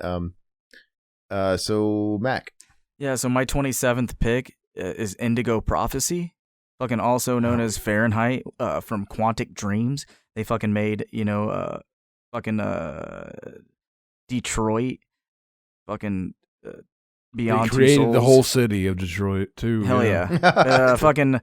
It was also created by Atari and Midway Games. Fucking, it was random. I found it at a GameStop, that and Sniper Elite, and I had to choose one or the other. And I loved like the what I read on the back, so I chose that one, I believe. And I remember me and Zach playing it. It's fucking cool. That blew our minds. Is basically this is an interactive movie, and that blew our mind. Little did we know that would become all games. Yeah, for too long. So yeah, you like got to press buttons and shit, but like it was like everything that you could do was cool. You could get different, endings. Fucking, you can choose one way or another, and it would change your outcome in the game, and it was just cool because you were like you killed someone, but you were possessed, and you got to figure out what's going on, and then you get to play with two detectives, and you get to fucking. And they say anything instead of anything. Anything, but like you have to like live their lives too and choose different outcomes. Oh, I'm thinking of Heavy Rain. Is the anything? Yeah, that's a good one too. They're supposed to be Americans, but they say anything, and then no one. You're talking about the fucking detective guy. Oh yeah. Guys, we're down to my last two. My second to last one, like I said, no particular order. It's all fucking just alphabetical order. And the reason why this one's out of sequence is because technically it starts with a U. And my other Mortal Kombat game was Ultimate Mortal Kombat 3. And I could have easily said Trilogy. And if I did, I would have put it on the N64 because that's the best version. A lot of good. The PlayStation one is. A lot of good. The fucking loading times. Fuck them. But a lot of late nights playing those with my brothers and, going at it, versing. That's great. But I gave it to UMK3 just because of the arcade connection, and that was peak Mortal Kombat hysteria, and it came out in conjunction with the movie. So I remember when the movie was out, and I had friends that were lucky enough to go see it in the theaters. We were all talking about the playground. Mortal Kombat 3 was out in the arcades too. We were coming to school with the strategy guides and shit like that. To me, it was just the peak of everything Mortal Kombat in the 90s. So it's sort of the pinnacle as far as the nostalgia goes. But that's mine. Zach. Hell yeah. I put two on here that I always liked and I never finished, but so I didn't know if I should use it as my actual list. But it's like fucking I'm gonna go ahead and just add this to the list because it's a fucking genius idea for a game. I'm gonna put Scarface: The World Is Yours, in 2006. Basically, that was a good game. This is not a direct adaptation of the film. You see, this is a broad stroke sequel with changes. It changes the ending of the film so that Tony Montana survives, and then he goes on to have to rebuild his entire drug cartel. And basically, they wanted to get Al Pacino to do this, and Pacino wanted to, but they thought oh, your voice is it's too aged. This is supposed to literally take place the next day. So he basically. Our boy Pacino, he okayed the man and Andre Sagluzzo to do the voice. I remember, this was a game I was super excited about. It was it's like Grand Theft Auto, but it's like the movie and shit. It's like a sequel, Chad. And I remember I played it, and fucking had fun. I don't remember much about it, but I'm at it anyway. It was kind of like Warriors. Warriors was just as good. Oh yeah. Who made the Scarface game? It wasn't Rockstar, was it? Or was it Activision? I don't fucking remember. Let me see here. Sierra? Or THQ, maybe? Radical Entertainment? Vivendi Games? I've never heard of any of these. Never heard of these. Mac, you're up. So my next would have to be a follow of the Oblivion, which was the Elder Scrolls Skyrim. Fucking, I remember I got this on PlayStation 3, and it just fucking was another game that, because like, I wasn't really into these games, but fucking I played Fallout 3 and I fell in love with it, and Bethesda made this game as well. So I was like, you know what? I didn't really get into Oblivion, so I'm going to try Skyrim. And I fucking fell into it, and I just fucking found myself getting lost in this massive fucking open world single player game. Fucking quest after quest, fucking spending months, and then finally going into the places I need to go and finishing quests. And I'm like, what? When did I get that? Because you just fucking continued on. You never went to the same one. Everywhere you'd go, there'd be a new quest. And you're like, God damn it, I need to fucking do this one. And then they came out with DLC, and you never finished it. And then it was just quest after quest, and it just was so fucking mind-blowing. Mind-blowing. It changed my world. Hell yeah. World changed. My last game, like I said, it's all because it's alphabetical, but this is one of my favorite games on the Sega Genesis. It was, I think it's overlooked, but Booger it's Man? great. Not Booger All Man. Real Monsters. Oh, that was a Super a good Nintendo. one. Was there a Genesis one? No, it was Sega Genesis. No, X-Men 2 Clone Wars. Did you ever play that? So I think so. I think it has Cyclops on the front, doesn't it? Actually, no. It just says X-Men. No, it's got Wolverine and Gambit. But anyway, there was 2 X-Men series going on in 16-bit at the time. Capcom was making the Super Nintendo, right? There's X-Men by Capcom on the Super Nintendo, which is very Capcom, and it was a little bit more like really big sprites. I remember renting this. Yeah, but on the Sega Genesis, they had their own X-Men game. That was a Sega game, and that game's a little rough around the edges. But their sequel, X-Men 2 Clone Wars, exclusive to Sega Genesis, is fucking amazing. So much fun and super fucking hard. Like, good luck trying to beat that game today. It's really hard. But you could play it co-op. You could play with a buddy, and he could come in. You'd have 2 X-Men, and it followed a lot of the fucking cartoon shit, the cartoon of the 90s and stuff like that. But I don't know. It's just really, really, really, really good. And in this game, like the 3rd or 4th level, after you beat Magneto, you unlock him, and you can add him from your roster. And he's so much fun to play. But yeah, it's just awesome. Zach. Fucking 1999, February 23rd for the original PlayStation. We got Silent Hill, baby. Oh, Very Chad. Fucking survival horror game. Fucking. This is baby. Fucking. Why haven't they remade this with the new consoles? What a perfect thing. Fucking. The reason there's fog in the game is that was the original way they decided to hide the limitations of the graphical capabilities. Like fucking. Like when you find shit like that out, it's like, why not remake it now? That would be. And basically, yeah, he's supposed to be like the Harry Mason. Fucking. You end up in the town with your daughter. Well, you get in a car wreck, and then you wake up, your daughter's gone. You gotta find her. Cheryl, she gone. Yeah. Hey, so do you like the first one better than the second one? To me, they're too different. I like them both for different reasons. It's almost like it's completely changed because this one's on PlayStation 1, so it does they both look different. I like Part 3 too. It's hard to pick. Like Part 3 is a direct sequel to Part 1. The first one's very nostalgic for me, just because I don't know, when it came out, I'm like, oh, is this just a knockoff of Resident Evil? I didn't really know any better. And then you play it, yeah, it has a lot of the puzzles and shit. Like, okay, obviously, it's another survival. One of the hardest fucking puzzles in video game history. The piano puzzle. The piano, it's fucking hard. It's so hard. And I don't know. That's the kind of thing that they literally fucking. You couldn't look on the internet for that. You had to wait for tips and tricks to come out. And it not even just like tips and tricks in the back where it's a code. You had to see a walkthrough in tips and tricks or a guide or something. But but still, it felt like I know the first Resident Evil game felt like I was playing a horror movie. Actually, Resident Evil 2, 3, I didn't get that feeling at all, but the first one, it made me feel like I was in a fucking Romero movie or something. Silent Hill also felt like I was in a horror movie. I was playing through like a Twin Peaks or something like that. And yeah, it's not perfect. It's definitely showing its age. I think a remake would definitely be awesome for that first game. Yeah. They kind of did remake it. Yeah, the Shattered Dreams or something like that. Or was it which one was it? Shattered Dreams for the Wii. I never played it. Yeah. That was the one where basically they had it where it started out with like a psychiatrist asking you questions, and based on your picks, the game would change slightly depending on things. But it worked because it was using like psychological fears and then putting them in Silent Hill. It made it. That's kind of like what Until Dawn did. Pretty shit.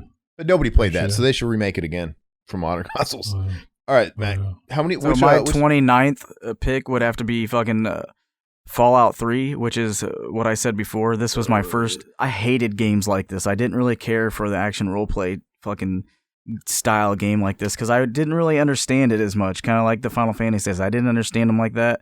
And you had your Morrowind, fucking, and you had to be smart, and I just didn't really care to like pay attention, I guess. But then I started doing that, and fucking Fallout 3 was my first, and I fell in love with it. And fucking the perks, the Pit-Boy, fucking, I remember I fucking was playing this game, and I was overcumbered and didn't know it, so I thought the game was broke. So I restarted the game to play again and picked up like over a shit ton of shit. Because I was like, oh, I'll need this. Oh, I'll need this. Oh, I'll need this. Oh, I'll need this. And it was just shit you didn't even have to pick up, like cans and fucking bears if you wanted to use the bazooka. And I'm like, fuck me. Oh, yeah. Mall of enemies. All enemies. Fuck me. Oh, yeah. All right, Zach. I'm out, so I'm done. I'll go through honorable mentions real quick, and we all can, but I'll wait. Honorable mention. Are you done? Yeah, are you done? The Midnight Conspiracy. I've been reading honorable mentions for a while. I basically blew through all my real games a long time ago. I wasn't even thinking about it. Well, Matt. Well, how about Mac just finish his list, and then we'll just kind of do a short list of. I like how like maybe one of you guys had one of mine. That's hilarious. Yeah, no, I was surprised. We didn't have that much overlap, and Zach was being confusing because I think he had a lot more overlap, and he just like didn't mention it. But right. Yeah, it was like, so just finish your list, Mac, and then we'll just kind of quickly talk about honorable mentions. How about Did he actually have enough? Because I feel like he didn't really, he only had 2 like you, so I feel like he should still have at least 1 or 2 more. So he wasn't saying it. All right, so my next one would have to be Red Dead Redemption. Fucking Rockstar game. Fucking just when that came out, I was obsessed with it, being like a cowboy style game too. I really like those kind of games. And fucking just the amount of shit you could do in this game, let alone the fucking cool-ass Nightmares DLC, which was one of my favorite DLCs for a game. Plus, the multiplayer was really fun. And then my number 31 would have to be Monster Hunter World. I don't care about like their side games, because I had Rise, and it's kind of garbage. I don't like the controls. But Monster Hunter World, when it released, I got it on the PS4. And fucking I remember jumping into that game and just spending so much time. I even bought it. My friend bought it for me on the PC. So I've restarted playing it again, and fucking it's just fun. Like you have a Palico, which is how I came up with Count, my cat, and then I fucking actually had him. But yeah, I just love that game. I love like the armor you can get from the different fucking monsters and shit. Like just everything that you can do in that kind of game. It's just one of my favorites. I would like to play it. I think it's so good. It's so good. And it's fun. And the multiplayer is super fun. You run around fucking killing, animal monsters and fucking getting skins. Coming on things like animals. Pretty much. Bodies. So then my number 32 pick would have to be a 2022 release, fucking from Nintendo again. Pokemon Legends Arceus, fucking. They took it to another step. They pretty much took Pokemon, and instead of doing like the RPG, fucking like you just stand there and battle, they fucking made it to where you can run around like Legend of Zelda, fucking Breath of the Wild, and Mario Odyssey style. So you're just running around throwing Pokeballs at Pokemon, and you can fucking battle them too. You can throw out your Pokemon. You can fucking. It's just mind blowing how like great they're like the Pokemon games are getting. So it blows his mind. So I really love playing that. I recommend that if you fucking randomly want to play a Pokemon game, because it's like Breath of the Wild style Odyssey. But then my last game, which is funny because you mentioned it earlier, and then Zach said, why would someone put a new game like that? But my number 33 pick would have to be Elden Ring, because I am fucking obsessed with it and I'm still playing it. Of course you're obsessed with the game you're playing. It's brand new. You're always... Well, no, but it's another From Software game, so I've loved everything that they've had, and this is my favorite of their games. Whether or not something's a favorite comes like 8 years later. It's like, I don't doubt I'm gonna be playing this game religiously. Fucking, it's not gonna go away. Like, I already have a second character. Fucking, it's great. It's fucking... George R.R. Martin fucking helped from Game of Thrones. He fucking made the lore story. Once you drink from the FromSoft well, Zach, like, you kind of know what those games are like, and I buy it. Like, I feel like if I played Elden Ring and it's as great as everybody, I'd be like, yeah, this is one of the greatest games of all time. Yeah, this game has over 80 bosses. The fucking world is huge. I'm not even halfway done beating the game, and I already started a second character. These aren't necessarily a good thing. They are. They're fucking amazing. I'm excited, and it keeps the gameplay value up. Fucking over 80 bosses. You don't have to do everything in the game. You can skip places. You don't have to fight all the bosses. It's a fun game. Think of the There's worst. like 7 or 8 different endings for this game. Fucking my next pick. You guys ready? I thought you were done.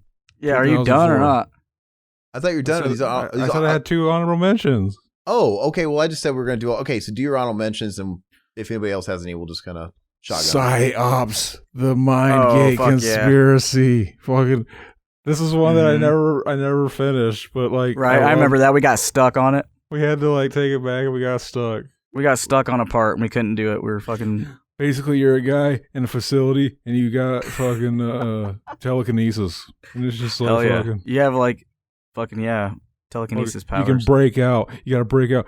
Can't you like jump into the people's minds and shit? You get all the enzymes and shit.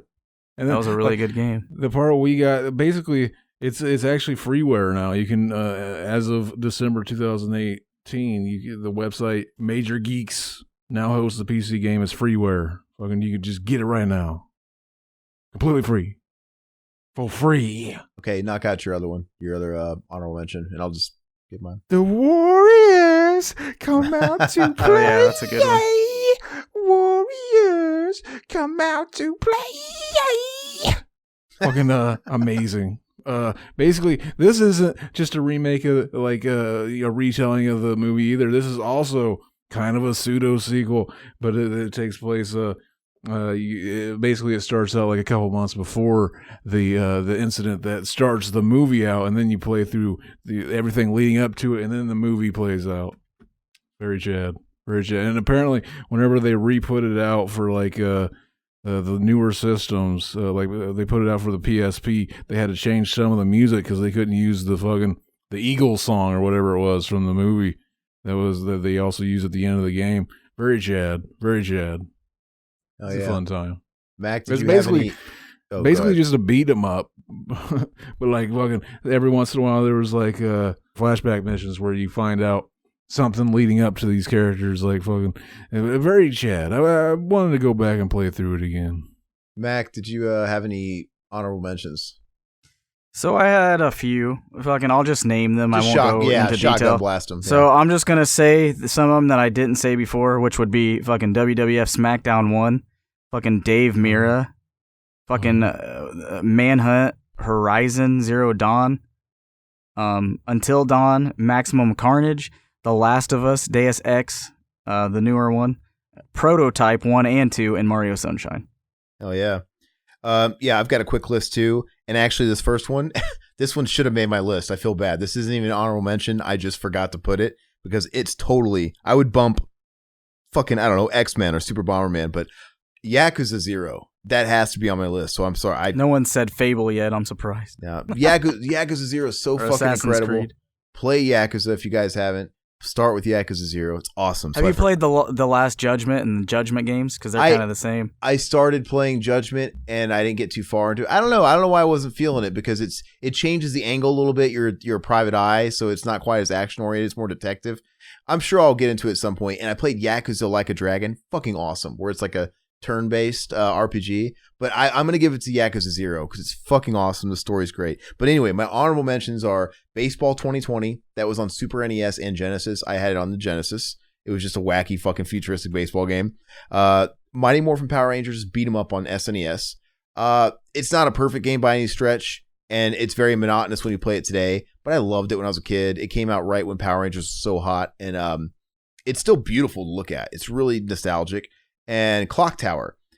I wish I liked Clock Tower 1 and 2. I wish I liked the game more than I do. It's not, it's great. But whether you're talking about the Super Famicom game or the PlayStation like pseudo remake or whatever fuck you want to call it, it's essentially a Giallo video game, which is nuts. And so respect. Star Fox 64, one of the most fun versing games with your buddies and stuff. It's so much fun. Rocket Knight Adventures on the Sega Genesis was their best platformer. Demon's Crest on the Super Nintendo, a spin-off of the Ghouls and Ghosts franchise where you play as Firebrand. It's fucking hard, but beautiful. It's a great game, really underlooked. And lastly, I put F-Zero GX. It's the GameCube F-Zero game. It's awesome. It destroys all of the like wipeouts and all those futuristic racers. It's so much fun, and Nintendo needs to revive the F-Zero franchise, for God's sakes. But that's it. All right. Thank you. That was exhausting, but it was awesome. Tenchu. We got fucking Cool Borders. Fucking Extreme 3. Fucking dude, Tenchu. I think the Driver. Tenchu, the first one, deserves to make the honorable mentions. That's my dad loved Driver. He used to play that all the time. Fucking, and then Driver 2 came out. And you could get out of your car. Your car.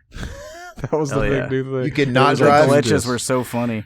I remember like the tutorial level for Driver, and you had to fucking do the 180 in the reverse. Dude, that was so fucking hard to do. That has to be the worst example of a tutorial mission because so many people couldn't get past it. Mm-hmm. Like it was so weird. No love for Top Gun on the NES? Nobody? No. Okay. All right. So that was fun. Let us know. Thank you everybody for sticking around for the full 3 hours and 10 minutes of that. It could have been worse. We did all right. But going forward, if you guys like these sort of podcasts, we could do different topics. I want to do them shorter. Like Riverman and I are going to do one. We're going to talk about our favorite albums of the 70s. That'll be like 20. So it's not going to be bloated like this. But it was a lot of fun.